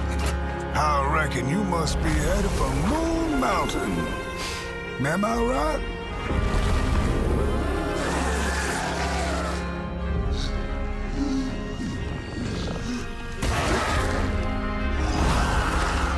Close your eyes to make things clear.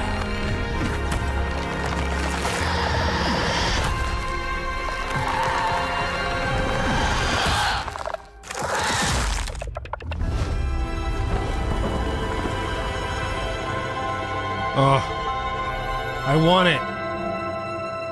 May 8th. Okay. And it's in VR.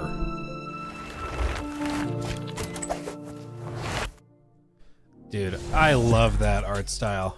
Oh, Thanks to Klaus and Olaf for that updated look at the Midnight Walk. Up next, a quirky new adventure from Konami. Darwin's Paradox. In Darwin's Paradox, you play as Darwin, a clever octopus who finds himself dumped near a highly suspicious food processing center.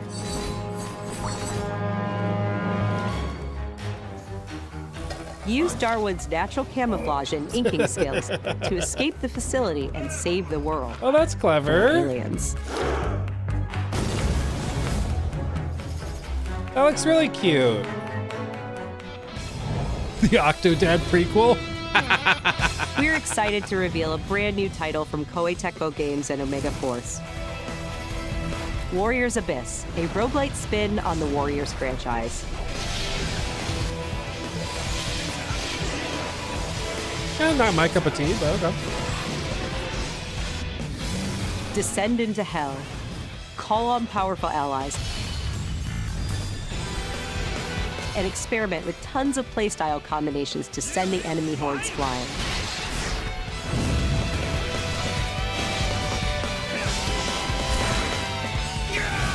A roguelite hell awaits when Warriors Abyss launches on PS5 and PS4 later today. Oh, wow. Just casually dropping it today. For whom are you working? I won't forgive you. Prepare yourself! A PS2-era classic returns with Onimusha 2: Samurai's Destiny. Capcom is enhancing the original game with HD graphics and a host of quality-of-life features, including fine-tuned analog controls. Immerse yourself in Jubei's hard-boiled journey and fight through a world of turmoil alongside trusty allies. Onimusha 2: Samurai's Destiny comes to PS4 on May 23rd and will be available for pre-order later today. Oh. Looking to 2026, let's check out a new trailer for Capcom's latest entry in the series, Onimusha: Way of the Sword. Does it not feel weird to announce something for the PS4? Like, I get it. You can still buy it on PS5. It's just the PS4 version of the game. But, like, does it not feel weird to be announcing, like, a PS4 only release at a PS5 event, too, you know? But anyway.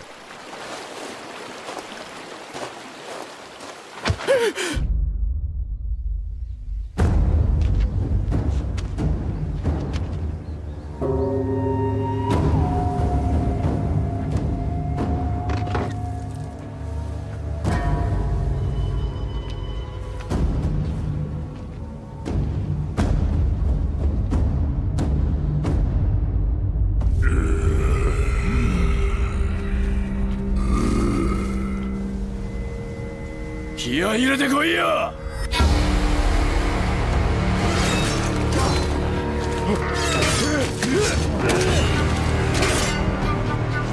強さの証明だろ。勝てばそれでいい。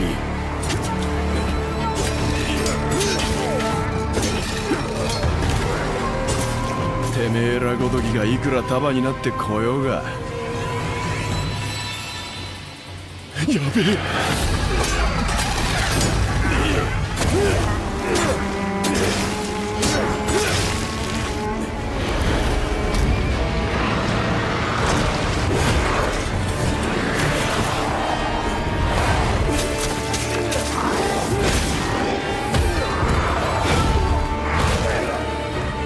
気合い入れすぎだろ。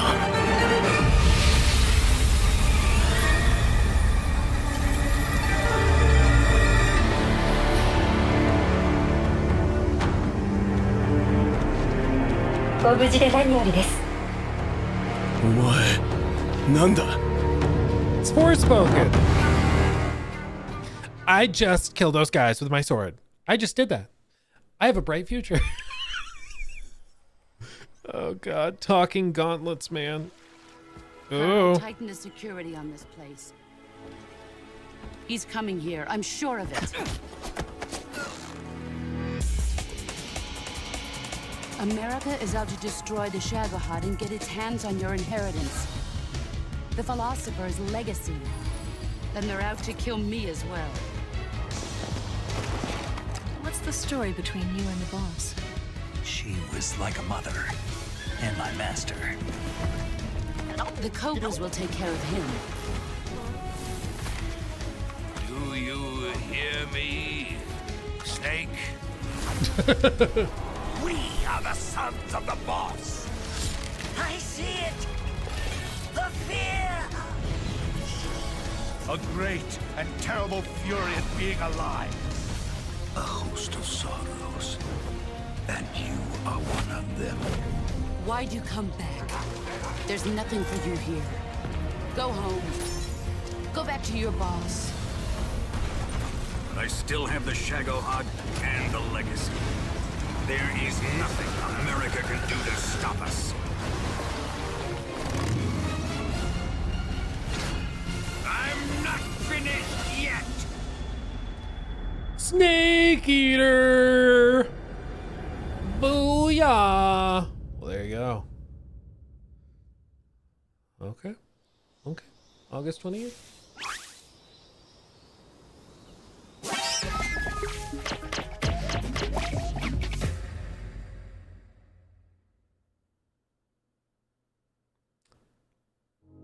Okay.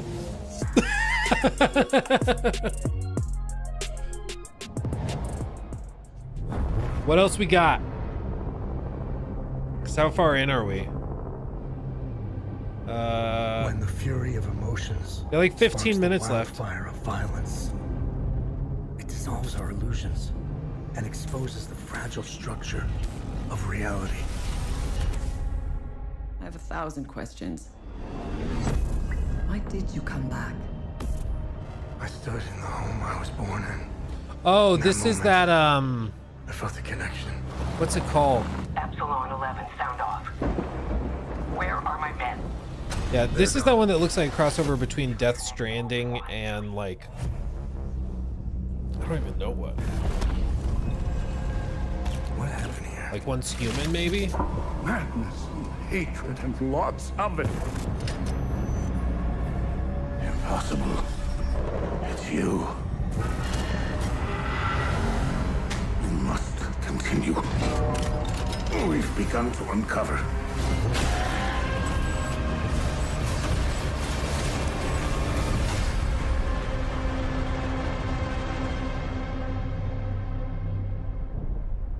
September 4th. Hell is Us. Yeah, that one looks really trippy and crazy.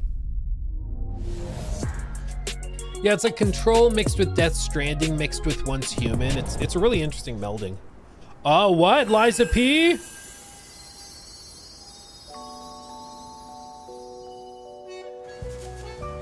Hello? How can it be winter all of a sudden? Sorry. You want to know the year? What a pleasure to meet a stalker worthy of the name. It's been far, far too long. Oh, my forever friend. Help me to hold your hand and dance. You're not the puppet I was expecting. Who are you? She was looking for someone. Legendary. She stepped up only because no one else could. Too many stalkers were lost to that evil.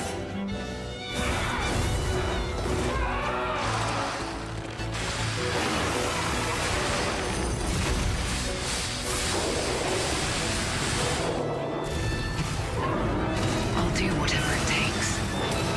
Your survival is Oh, all man. that matters. Nothing else comes close, not even my life. I swear I won't be late. Not again.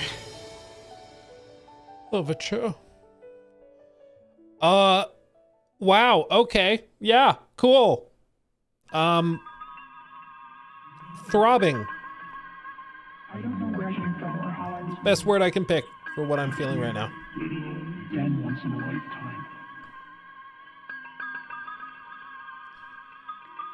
Ion.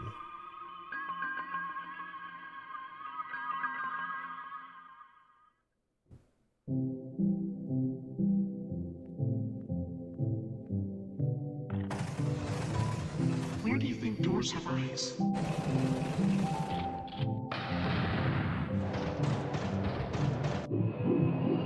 We don't know where our children will put down roots.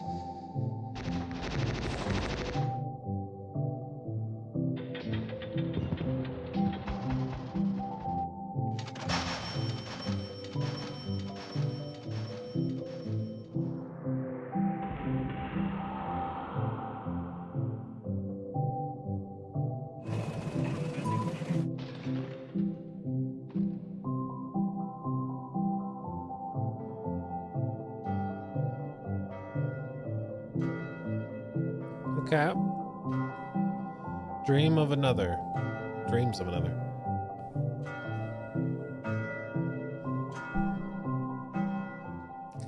I may not be artistically minded enough to fully appreciate that.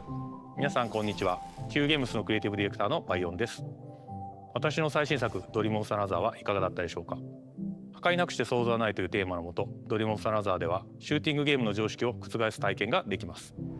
武器で傷つけたり破壊するのではなく、抽象化している散らばった世界を具体化して想像することができるのです。本作ではポイントクラウドというテクノロジーを採用し、プレイヤーは幻想的な夢の世界へダイナミックな変化を与えることができます。今年 PS5 登場予定で、本日からウィッシュリストへの追加ができます。ありがとうございました。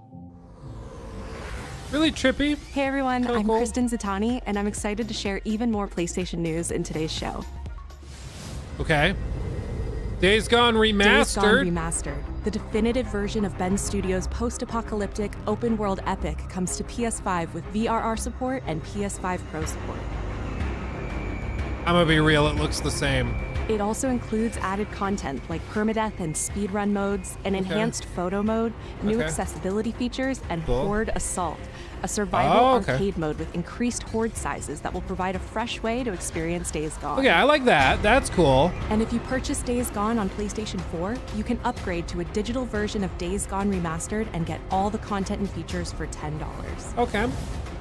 Days Gone Remastered launches on PS5. $10 for the Horde mode. Everything else looks the same.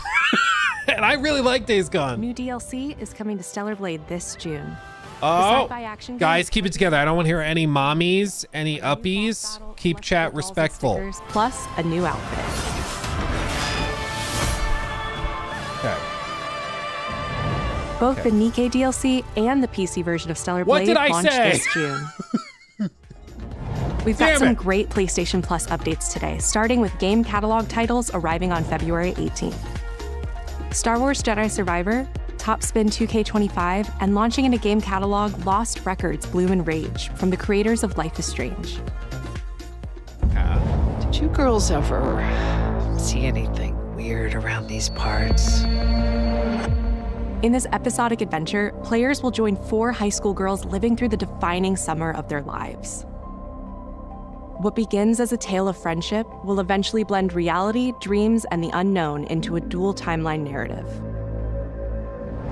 The first episode of Lost Records Bloom and Rage arrives February 18th, with the second episode arriving in April. I'll probably play it, but I hate the episodic thing, man. We're also excited to confirm 2 unique indie titles that will launch into game catalog later this year.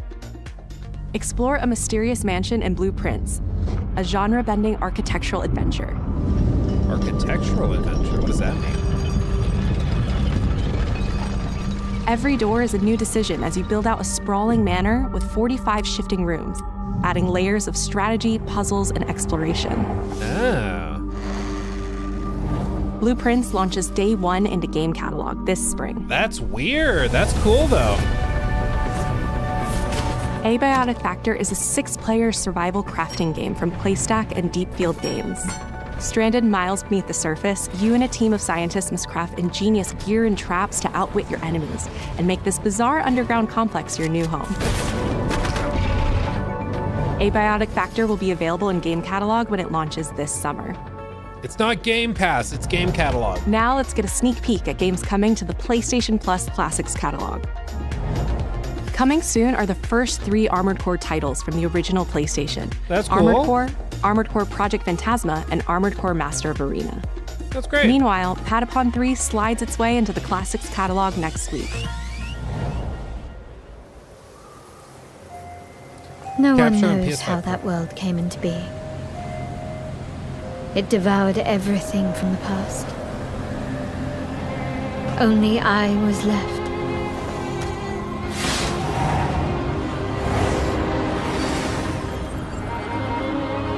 That was a fatal mistake.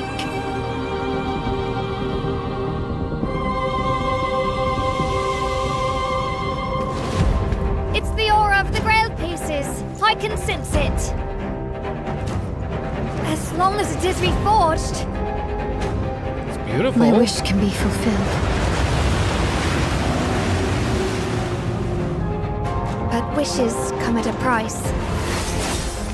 To pursue one's wishes is to court one's doom. Ooh, I love big set pieces.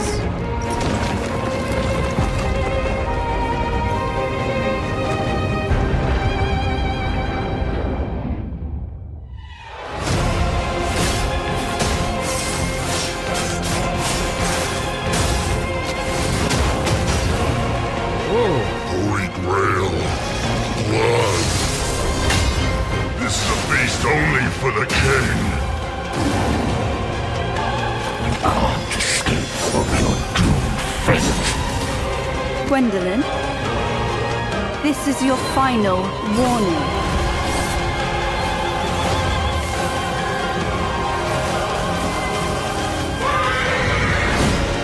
My quarrel lies not with you, but I will take back everything that belongs to me. Even if the price is my soul. Tides of Annihilation. In development. The table is dead. It exists no more. Okay. That was pretty good, cheap. Oh god.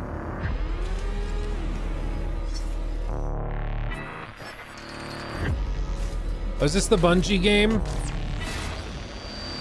How do you feel? Is something bothering you? Just some noise in my core.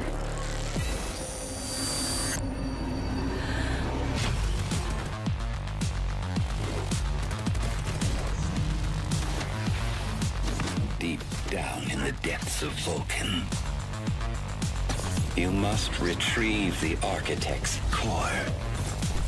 Retrieving core. They will send everything they have to stop us. You know I would never want to see you hurt. But the path we walk demands the extreme. I remember you. Run away. Metal Eden from Deep Silver. Okay. My memory's still a bit blurry. Build a rocket boy. Remember this. Diaz! Showtime! I have these gaps inside my head. Oh, is this that that everywhere game thing? That's just leftover hardware. It's been decommissioned. What the hell is happening? All I know is that Silvercorp is a piece of my story. I'll cover you. All this time, you just wanted answers about the tech in your head? Are you kidding me? This thing has ruined my life. You have no idea who you're dealing with. After what you did, we should have left you in the desert. This is not the first time we've had a fatal error with your tech. Diaz, make it stop! Make it stop!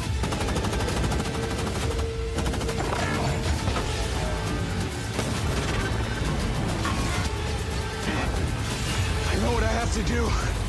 This is the only way.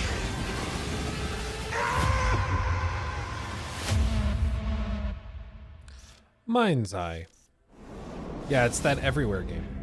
Hello, I'm Leslie Benzies, director of Mind's Eye, Build a Rocket Boy's new action-adventure set in the fictional city of Red Rock, where AI and human greed collide to bring Earth to the precipice of collapse. All captured on PlayStation 5 Pro. We're now proud to share some gameplay footage with the explosive combat and high-octane driving that you can expect on PlayStation 5 later this year.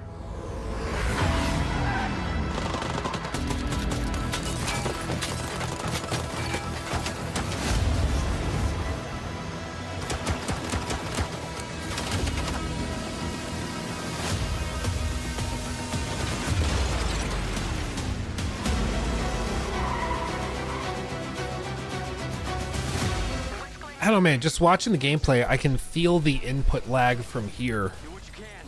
Do not lose her.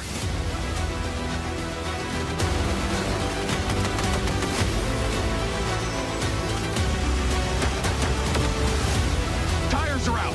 Proceeding on foot. That's cool.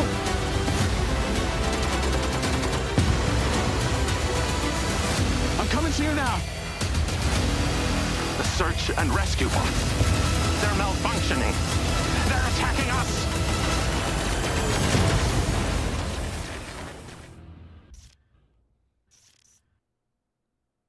Okay.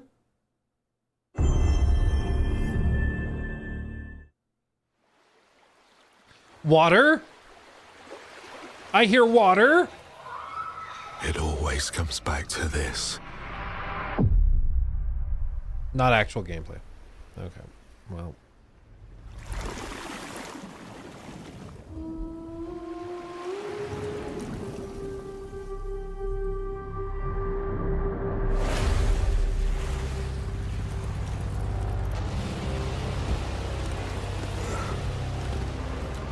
This world, this moment, this choice. Is this a 24 FPS trailer?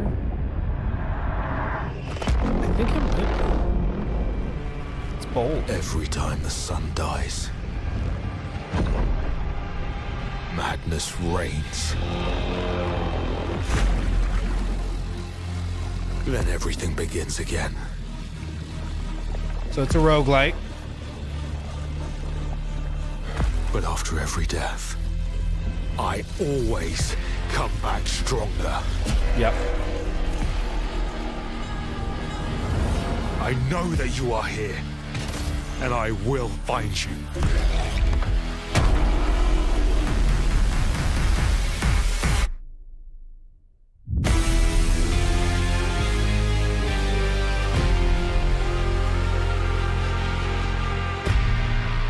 Yeah, it's got to be House Marquee, right? I think you might be right. Yeah.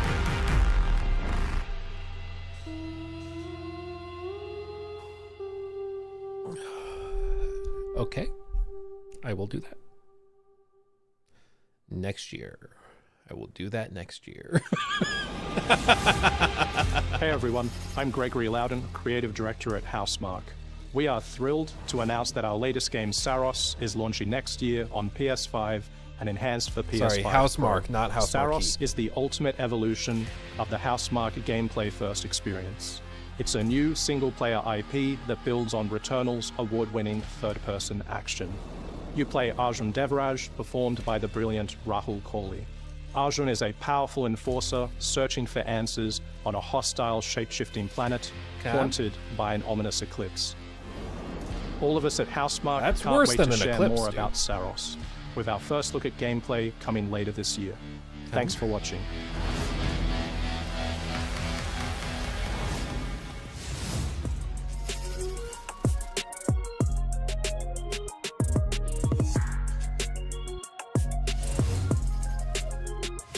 Is that it? Oh, that's it. Okay. So yeah, that's it. Okay. Huh. I'm sorry, the whole event kind of had, this could have been an email energy. You know what I mean? It's like, did we really? I mean, huh. I like, okay. Let's I'm trying to collect my thoughts and buy time. I don't know, man. So on the one hand, I was braced for like Fair Game $, and Marathon and the Horizon multiplayer game, but at least those are like big names. This though was like, there just was nothing really. I mean, the Days Gone remaster, I would have thought that I would leave excited about that, but instead it looked identical. So I don't know where they're getting the term remaster from. And I mean, the Horde mode is cool. I could see that being fun, but $10 for like a mode, like a little mode, you're probably going to play for an hour. I don't know, man. Okay. Ghost of Yotei. The fact, yeah, Jack, I agree. The fact there's no trailer for Ghost of Yotei, I'm thoroughly surprised by that. That's supposed to be out this year, and they didn't show anything. There's also, I mean, we're supposed to be doing player tests for Ghost of Yotei, or for Marathon rather. We're supposed to get the Horizon game. We're supposed to get, there's a lot on their docket, and they didn't show any of it, which is surprising. And it makes it, I mean, the Lies of P DLC announcement, that's really cool. That's really cool. But this makes me really feel like we're going to see delays. The fact that like they didn't show any event, or they're just saving it for Summer Game Fest, like like some of you were saying in chat. Yeah, they might just be saving stuff for Summer Game Fest or whatever their version of the show is. No Death Stranding. Well, that's the thing. Kojima, he's going to some event in like a month, and he's going to do a whole panel about it. There's the other thing where who was I talking to? I was talking to somebody, and they were very insistent. They're like, no, PlayStation, like, they're not thrilled with the performance of the original Death Stranding, so I don't think that they're that excited for that. But I don't know. I still think that they'd want his trailer there. The trailers get views at the very least. Why does everyone expect to see big hitters in a state of play? I wasn't expecting any crazy big announcements. The Lies of P DLC announcement is a cool, that I did not expect, and that's awesome. Beyond that, I was expecting to see something from their lineup, though, that's been announced and like established. So I was expecting to see like Fair Game $. And I really thought for sure after they did an announcement, people would be like, oh, that they would then line it up with an announcement over like, you know, Fair Games or the Marathon stuff, just something. But I don't know. Yeah, MGS Delta, Onimusha, Fair Games probably dead. I mean, I'm sure they're freaking out over it. They've got to figure out how to salvage it. But I mean, they released one trailer that was memed into oblivion, so I don't know how they're gonna dig themselves out of that. Okay, let's do this. I'm gonna do a survey. Let's do it this way.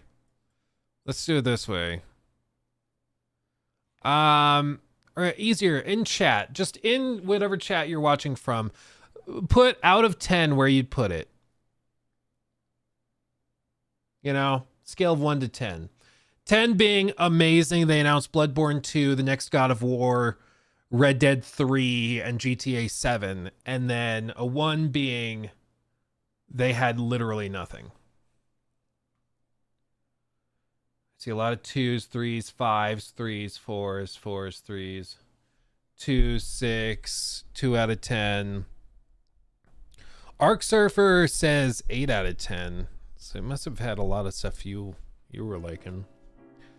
Lots of CG trailers. Yeah, I mean, I don't, the cinematic trailers don't do anything for me.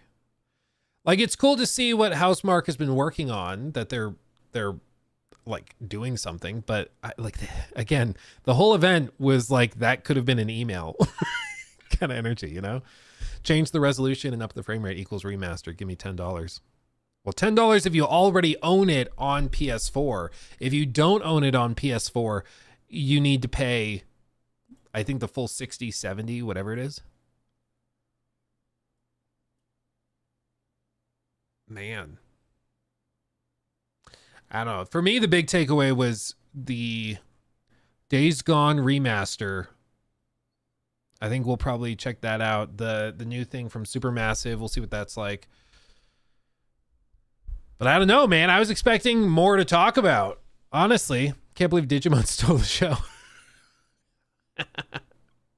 Is Wolverine never coming out?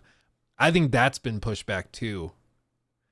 I don't know. After seeing a lot of that whole showcase, I'm feeling pretty strongly that they probably are delaying a lot of stuff. That's my guesstimation. Nerdy Giant, thing for the 5. I don't know why, but I just have a bad feeling on Hell Is Us. Just, I don't know. I can't shake the feeling it's not going to be great. I'm guessing it's probably one of those like 8 out of 10, 7.5, 8 out of 10 games. Like, I think it's going to have some like core problems where like inventory is horrible, or maybe it's like enemy variety is awful, or the combat is super delayed. It's going to have stuff like that, but art style and presentation is probably going to be great. Let's see. Moriarty, thing for the 5. I know I sound like a hater, but I feel like for about 5 years now, every gaming showcase has been Monster Hunter, Yakuza, and Death Stranding. You are a hater. Some of us like that. No, you're totally fine. Samaya, thing for that one. Liza P, DLC finally. Otherwise, showcase was mid. Nerdy Giant, still no $sign. Yeah. Nix, thank you for the membership. Buck's Basement. Yeah, can't believe Digimon stole the show. Yeah. Quadrupus, thank you for the 2. Fan of what I've been seeing with Midnight Walk. Midnight Walk looks baller. And I mean, I know some people don't like the art style. They don't like the claymation thing, but I love it. I love all that like spooky, scary, creepy stuff. No Mafia. Well, so here's the thing. Take-Two has a lot on their plate. So Borderlands 4. I did not expect to see Borderlands 4 here, but Take-Two is publishing Borderlands. They have Mafia this year, allegedly still. They have, of course, GTA 6. They have, I think they also published the WWE game, right? Isn't that also 2K?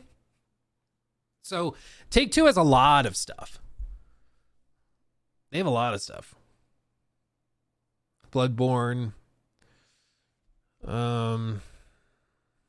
Borderlands needs a new change. They are boring and the same thing over and over again. I don't know. I think those Borderlands games, when they were at their peak, it was a very particular type of game, and it appealed to a very particular type of player, and it was the writing and everything was very, very much a product of its time. And I just think nowadays it just comes off as cringy. So I agree. I think it kind of needs a reinvention. Needs something fresh. Because I agree. It's like, it looks like Borderlands, and I'm still not that interested. You know, might just be me. Thank you for that 5. Marvel 1943 is supposed to come out this year, but no word on it. Do you think it'll get canceled or pushed back? I think that game's probably 3 hours long, if that. And so I think that they probably do a trailer at Summer Game Fest, and then they drop it like a week later. I just don't think there's much to it. That game screams Order 1886 to me. Like, it just very visually impressive, but I think there's just nothing much to it. Like, I just don't think there's much content there. Yeah, the fact that over half the games are coming to PS4 is just sad. I mean, this is the thing. Whenever I bring this up on videos and clips, people go, well, Luke, you understand there's over 100 million PS4s out there. Of course they're going to bring these games to PS4. I'm like, I get it. I understand why they're doing it. But whenever you make a game that is cross-compatible with the device from 2013, it's still just kind of underwhelming because you're in the middle of the PS5 state of play and you're hoping to see really cool stuff that's pushing the boundary. And with some of it, it's a remaster remake thing of a PS2 game. Okay, I get it. It's not like gonna blow my socks off. It's a PS2 game upgraded a bit, but I still it's just kind of underwhelming and disappointing, you know? Xbox already cut off Xbox One years ago. I don't know why Sony stuck with the PS4. I think because, again, like, they have a lot of people out there. They still see the units moving. And I'm sure they do get crazy numbers of units sold when they release games on PS4. Because there's still tens upon tens upon tens of millions of people still playing on PS4. So for them, I think they just, they don't see it as that costly. For some of the of course, big stuff, you know, that'll be exclusive to PS5, I'm sure. Like Intergalactic is not cross-gen. You know, Wolverine I don't think will be cross-gen, but still.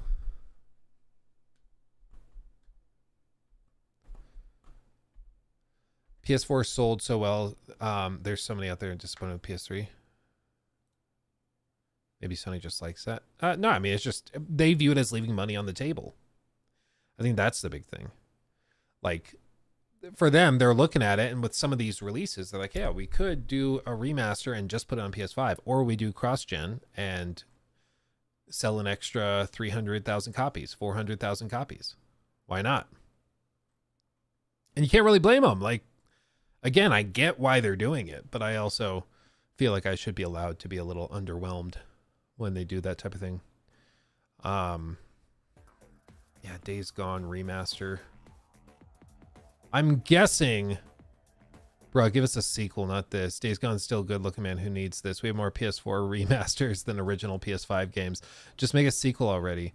Why is Sony wasting resources on this? Just make a sequel. I think like 10 people worked on this. That's again, I've played a lot of Days Gone in my day. And like the PS4 port, or the PC port rather, this doesn't look like a remaster to me. It looks like the PC port.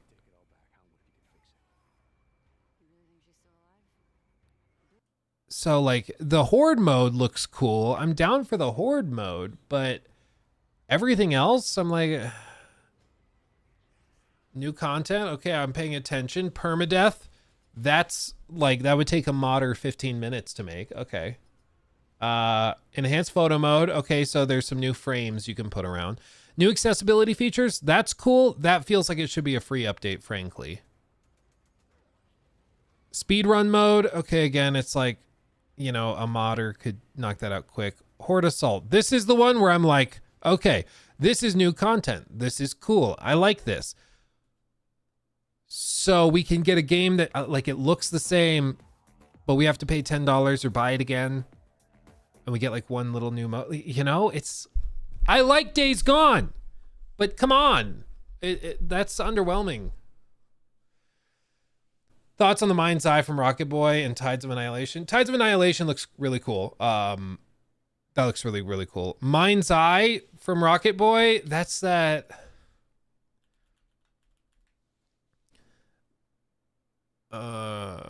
Yeah, this everywhere thing, I don't understand what that even means, but the whole thing is bizarre. There's just something about it that looks a little off.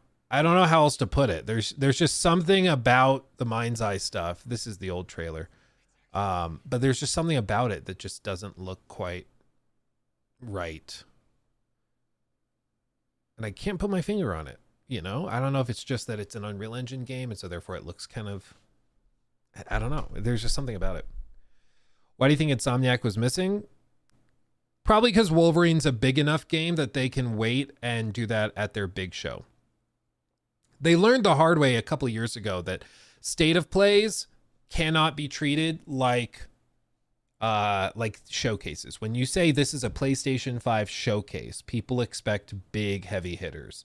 And they 1 year, like a year or two ago, they tried to do a PlayStation showcase, but they filled it with content like this that was kind of all second string, you know, grade content, just not the big heavy hitters. People were thoroughly disappointed, very upset about it. And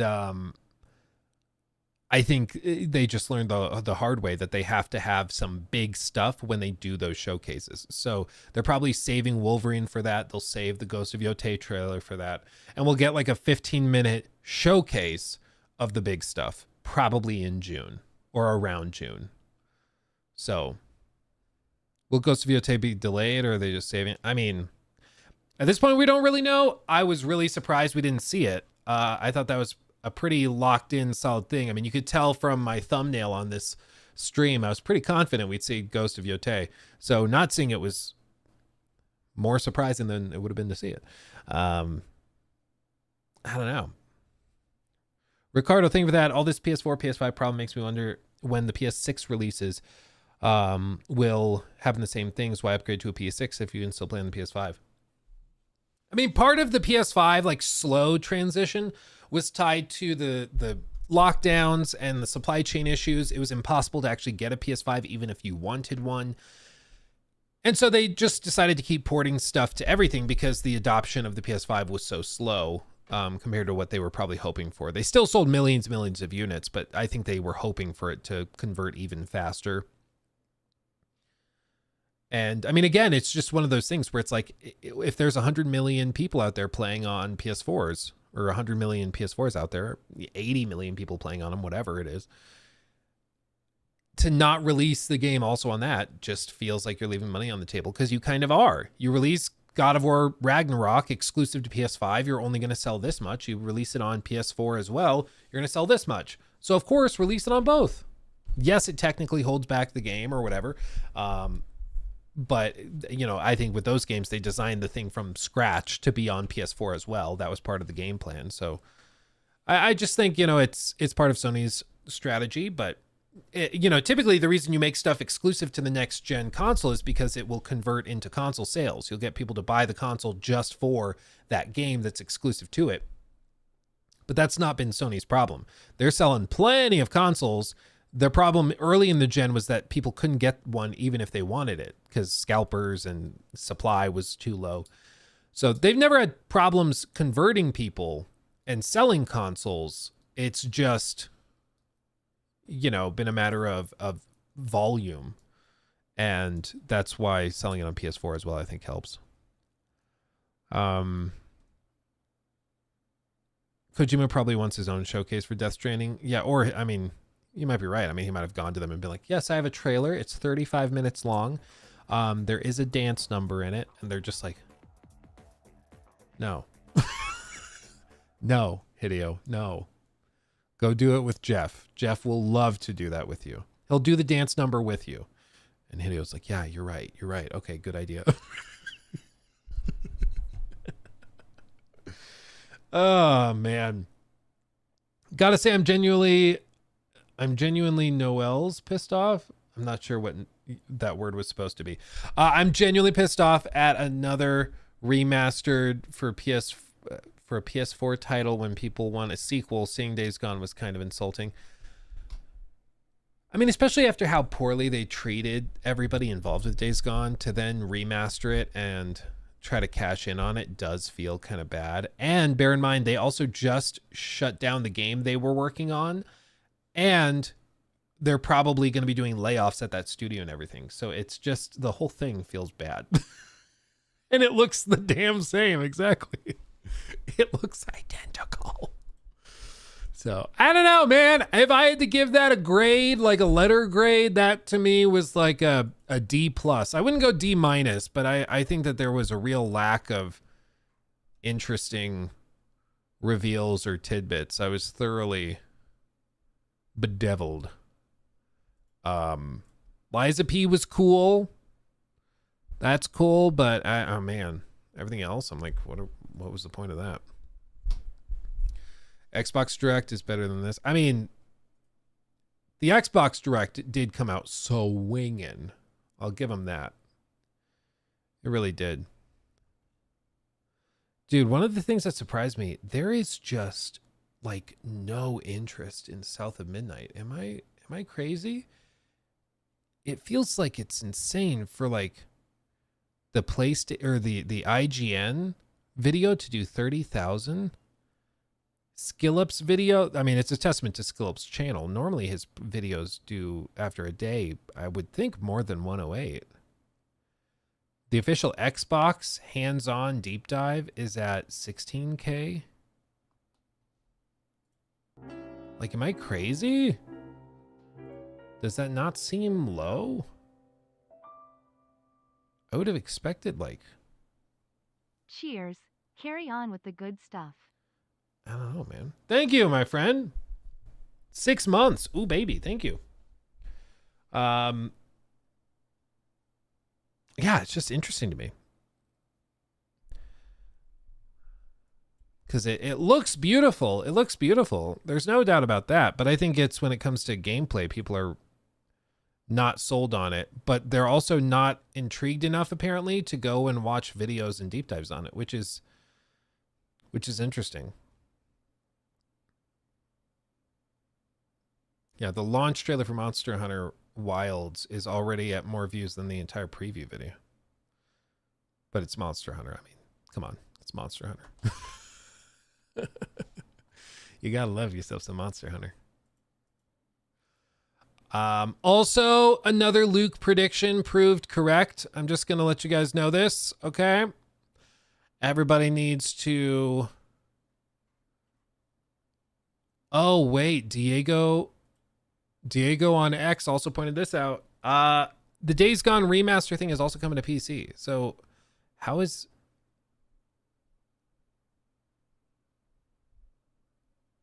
I don't understand. And you better believe they're going to stop selling the current port.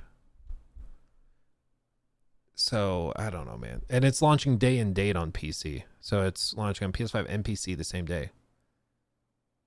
So it's basically just a PS4 or PS... let me try that again. Words. It's basically the PC port with an upgraded photo mode and some accessibility options added. And then the Horde mode, permadeath, those little like toggles in the menus. And they're going to probably delist the current version on Steam and charge you $10 to upgrade to the new one if you want those features. Huh. It feels like it should have been a free update, frankly. Maybe the side-by-sides will make it look better. I don't know. That's weird. That's weird. Not sure if I love that. You know what? I am sure. I don't love that. Say Drake mentioned on X. Luke was right. It was Satya's idea to buy them, even though I remember it was a theory that he had. This is in response to the news that former CEO of Activision, Bobby Kotick, said that in 2020, he tried to jointly buy TikTok with Microsoft. So their goal was to come together with a group of investors and buy TikTok before it like really blew up. And it never really came together. But he says during that conversation that Microsoft CEO Satya Nadella told him we should talk about us buying Activision if the TikTok deal fell through. And of course it did. And then they bought Activision. And it was something I said where I was like, the Activision acquisition has always seemed to me like a Satya move, a Satya Nadella acquisition more than a Phil Spencer acquisition and deal. And sure enough, that seems to be what happened. He also said that the deal was negotiated in about 3 days, but that there was a disagreement over Xbox Game Pass's subscription model. Kotick still insists that the Game Pass model is not going to work long term, but says Microsoft can take these big bets because they have so much money. Which is funny that Bobby Kotick he still doesn't think that the Xbox Game Pass model will work long term. It's just funny. But anyway, Phil Spencer moves are more like circling the drain. No, I think just the Activision Blizzard King acquisition always made a lot of sense when you looked at it from the broader perspective of like trying to boost the revenue numbers on quarterly reports, which it definitely has. And then also the acquisition of King and getting into the mobile market, which is a huge market that's just been untapped by Microsoft. So it always seemed like one of those types of deals. Whereas a Phil Spencer acquisition, frankly, probably would be more like Ubisoft, buying out Ubisoft. I think that would be more of a Phil Spencer move if it were up to him. Yeah.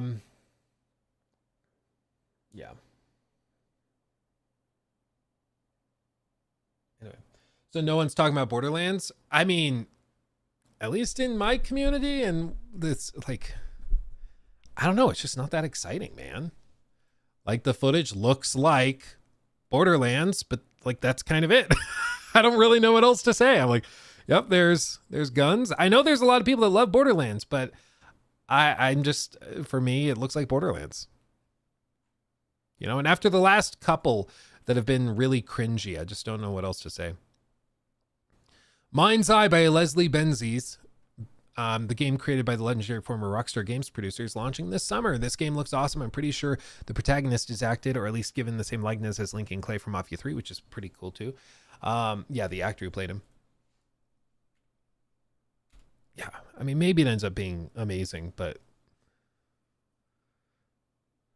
we'll see. We'll see. Knowing he came from Rockstar shows at least he has a certain standard he wants to uphold, but we'll see, because it is not easy to do a big open world game in a modern setting and make it feel good. It's not easy. Not easy at all.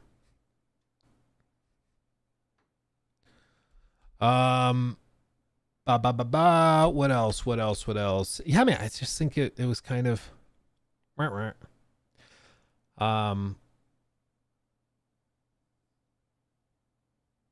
know this is off topic, but I'm generally wondering if we get an update for the PSN situation, because last month Crunchyroll, which was owned by Sony, was hacked. I think it probably was a data breach and they shut everything down to try and save data. They should be clearer and disclose what happened if data was breached. I think they legally have to in most countries, but maybe they stopped it in time. But yeah, I mean, you don't shut down all service globally. That's not a single server farm went out. I mean, that is a much bigger problem. So I think it was probably a data breach, but I mean, the fact they haven't said anything is weird. Goats, thank you for the 5. Thoughts on Housemarque's new game? I know it's just a cinematic, but I can't help but get hyped over Returnal's quality. Also love the content, bro. Thank you, my friend, and thank you for the 5. I mean, there's just only so much you can go with or go off of with a cinematic trailer. You know, the crazy enemy design gets me interested. I like that. I like the aesthetic and art style. I thought that looked good.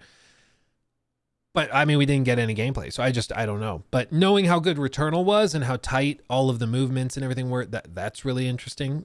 For me personally, I would hope that this one is less of a bullet hell and more focused on like bigger encounters against like more complex individual enemies.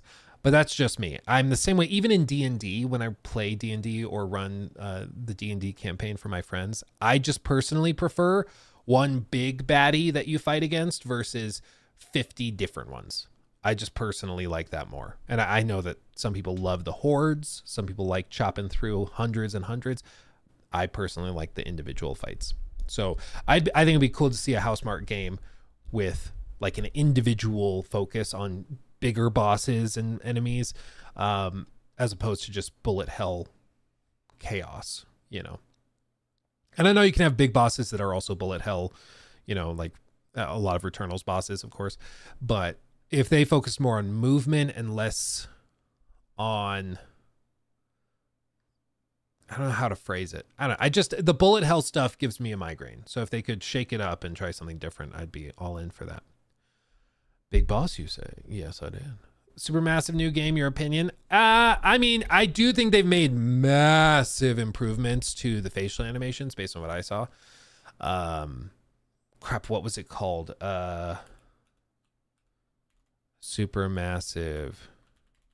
What was that called? Yeah, Project Directive or Directive 8020. That's it. They made huge strides with the facial animations. If you played The Quarry, you know all too well how clunky those were. But you'll notice that they don't stick on anybody's faces too long in this trailer. There's a lot of quick cuts. But even there, I can see way more complexity, even just in the movements of the foreheads, the brow. There's different anchor points, like with the cheekbone, and then here in the cusp of the cheek right beneath it. One thing is, it does seem like in classic fashion, they are using a lot of heavy film grain, a lot of post-processing effects, which can look really good, but it can also definitely be overdone. But it looks very good just in terms of the animation quality and all of that. Writing wise, I'm not sure what they're going for. Like, is this going to be kind of campy horror? Because that gets you out of a lot of trouble. If you're like, oh, that's cringe. Yeah, it's supposed to be. It's campy. Problem solved. Which is what they've done before with like The Quarry. The Quarry's really campy and silly and like intentionally cringy at times. But this seems much more straight, much more like serious and direct in tone. And that just raises the bar. That raises the standard, because then you can't get away with things being a little awkward, which is always the problem and the difficulty with games like this. I mean, the monster kind of deformed face design looks good. I think it's going to be a graphical showcase for sure. But you'll also notice them doing, this is a super massive classic, okay? I'm going to point it out, and once I show you this, you're never going to unsee it, okay? Buckle up. You'll never be able to unsee this. One of the things that they do to boost the fidelity of these cutscenes is that they go depth of field to 1,000. If it was a slider from 0 to 10, they put it on 1,000. And part of that makes it so that they can, you know, not push detail in the background. But also one of the ways they do it is that they tend to focus the light very harshly on the characters talking in frame and darken everything behind them. So you'll see tons of very close up, tight in shots like this with really good fidelity, but everything else behind them, everything around them is very dark, is very much out of focus, very blurred out. And they do it constantly. And it allows them to push the fidelity level really high, but it also is something that once you've seen it, you can't unsee it, you know. Yeah, how much depth of field do you want? Yes. Uh-huh. Yeah. No, sir, how much? Yeah. More. All of it. So that looked fine. The Tides of Annihilation, I guess we can touch on this. Tides of Annihilation, this one is really, really trippy. Somebody was saying this looks like Stellar Blade mixed with Elden Ring, which might be fair. I'm just be real at the outset. The game looks graphically ridiculous. I mean, it looks unbelievable across the board. And whenever I see something that looks that good in a first reveal trailer, unless it's from like a really well-known, high reputation studio, I get a little, you know, I get a little suspicious. This team is Eclipse Glow Games, okay? Eclipse Glow Games. Let's Google them. Eclipse Glow Games. Xclips. They do not have... Do they not have a website? I don't think they have a website. Let's see. They say something about the devs. It's a new studio based in Chengdu, China, supported by investment from Chinese megacorp Tencent. Classic. Eclipse Glow is made up of over 100 developers with previous experience creating games for franchises including Yakuza, For Honor, Assassin's Creed, Persona, and Prince of Persia. So it's a handful of, it seems, former Ubisoft support studio devs and stuff. Debuting Tides of Annihilation at Sony State of Play is an incredible, humbling accomplishment for the Eclipse Glow development team, said Kun Fu, lead game producer at Eclipse Glow Games. It's also just the beginning. We've created a world that reimagines Arthurian legend where themes of courage, loyalty, and heroism intertwine with an epic story set in a strange yet familiar setting that will test the mettle of true gamers and push the genre forward. Interesting. So it's a brand new studio with a lot of money from Tencent behind them. Definitely can see the Elden Ring inspirations, but I mean, it is a graphical powerhouse through and through. But as we've seen with other games from like Chinese developers that look graphically amazing, typically they're able to follow through and like the game looks really, really good, but performance is usually a concern. So you just never know. So I would just say with something like this, yes, it looks great, but I would maintain cautious optimism and a skeptical outlook because it's a team that literally, I mean, we have never heard from them before. It's a brand new team. So hopefully they take the approach of the Crimson Desert guys from Korea. They try to be very transparent with it, even though it's something new and fresh that looks too good to be true. They should be very clear. They should do like bring the game to trade shows, bring it for play tests at various events. That's how you instill confidence to be like, yeah, no, the game is real. Look, it's playing on a PS5 right there. You can see it. Boot it up, play it. Like that, just that frame drop, watch that. Granted, it's in development. They don't even say it's like close to done, but that 3, 4, 5, that was 5 dropped frames, 2, 3, 4 dropped. So 3 dropped frames there, 1, 2, 2 more dropped frames. That was 3 more. And you can see it. I mean, it stutters like mad right here. So, you know, it's just something to be cautious of because if it looks good, too good to be true, often it is. Not always, but often. And the level of fidelity they're cranking out here is insane for a team of 100 people. Doesn't mean it's impossible, but it's insane for 100 people.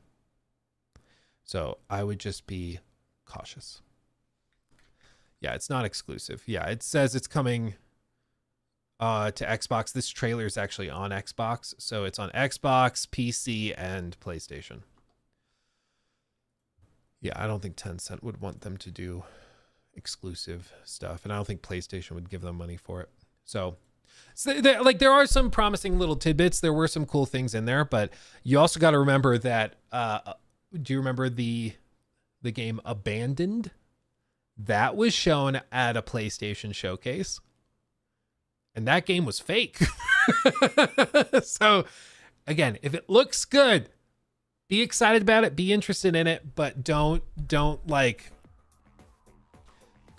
in. Don't pre-order or whatever the hell, okay? Folly, thank you for the 5. Luke, Space Marine 2 grind is making me crazy. Do you think they'll add orcs to the game as a fully new animal or as a fully new enemy type? Also, I'm downloading Metaphor right now. Ooh, baby, buckle up because that game's about to eat up a good chunk of your life. It's amazing. As for whether they'll add orcs, I would be very surprised if they do. I mean, don't get me wrong, I would love it if they did, but orcs were already in the first Space Marine game.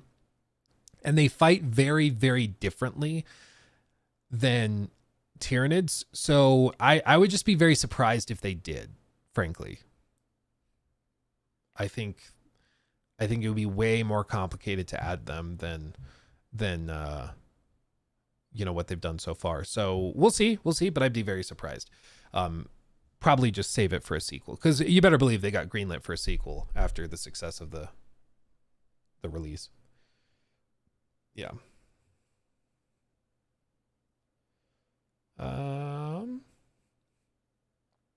Hell Is Us looks promising. Yeah, that game's going to be an acid trip.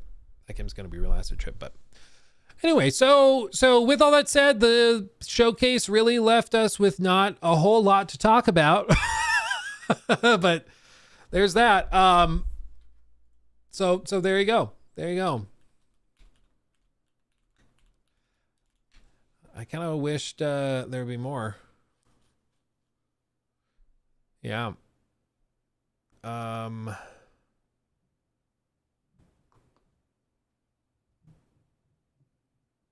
Okay. It looks like, hold on, what is this?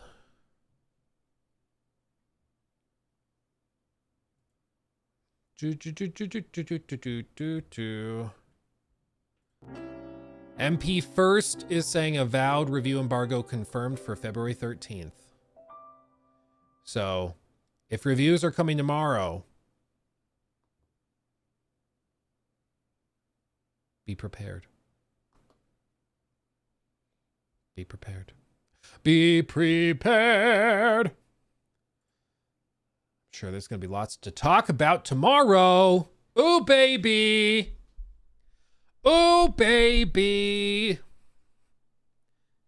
Ominous. I know, right? Isn't it intoxicating? Were you wowed by the game? Oh, man. Oh, man. Oh, I can't wait. I can't wait. Okay. Steam Deck works with Metaphor. I've not tried it specifically on the Steam Deck. I have played it a good amount on my ROG Ally, though. So it works well on this. So I would imagine it works pretty well on the Steam Deck as well.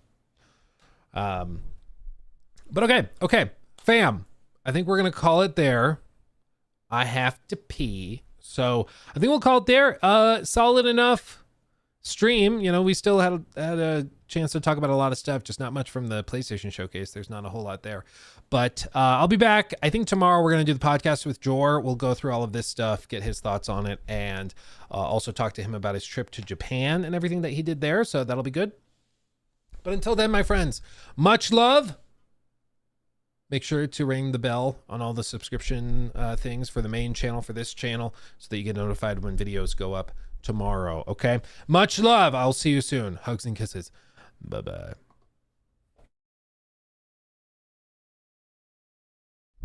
Also, shout out Limit Breaks for the membership. Thank you, my friend.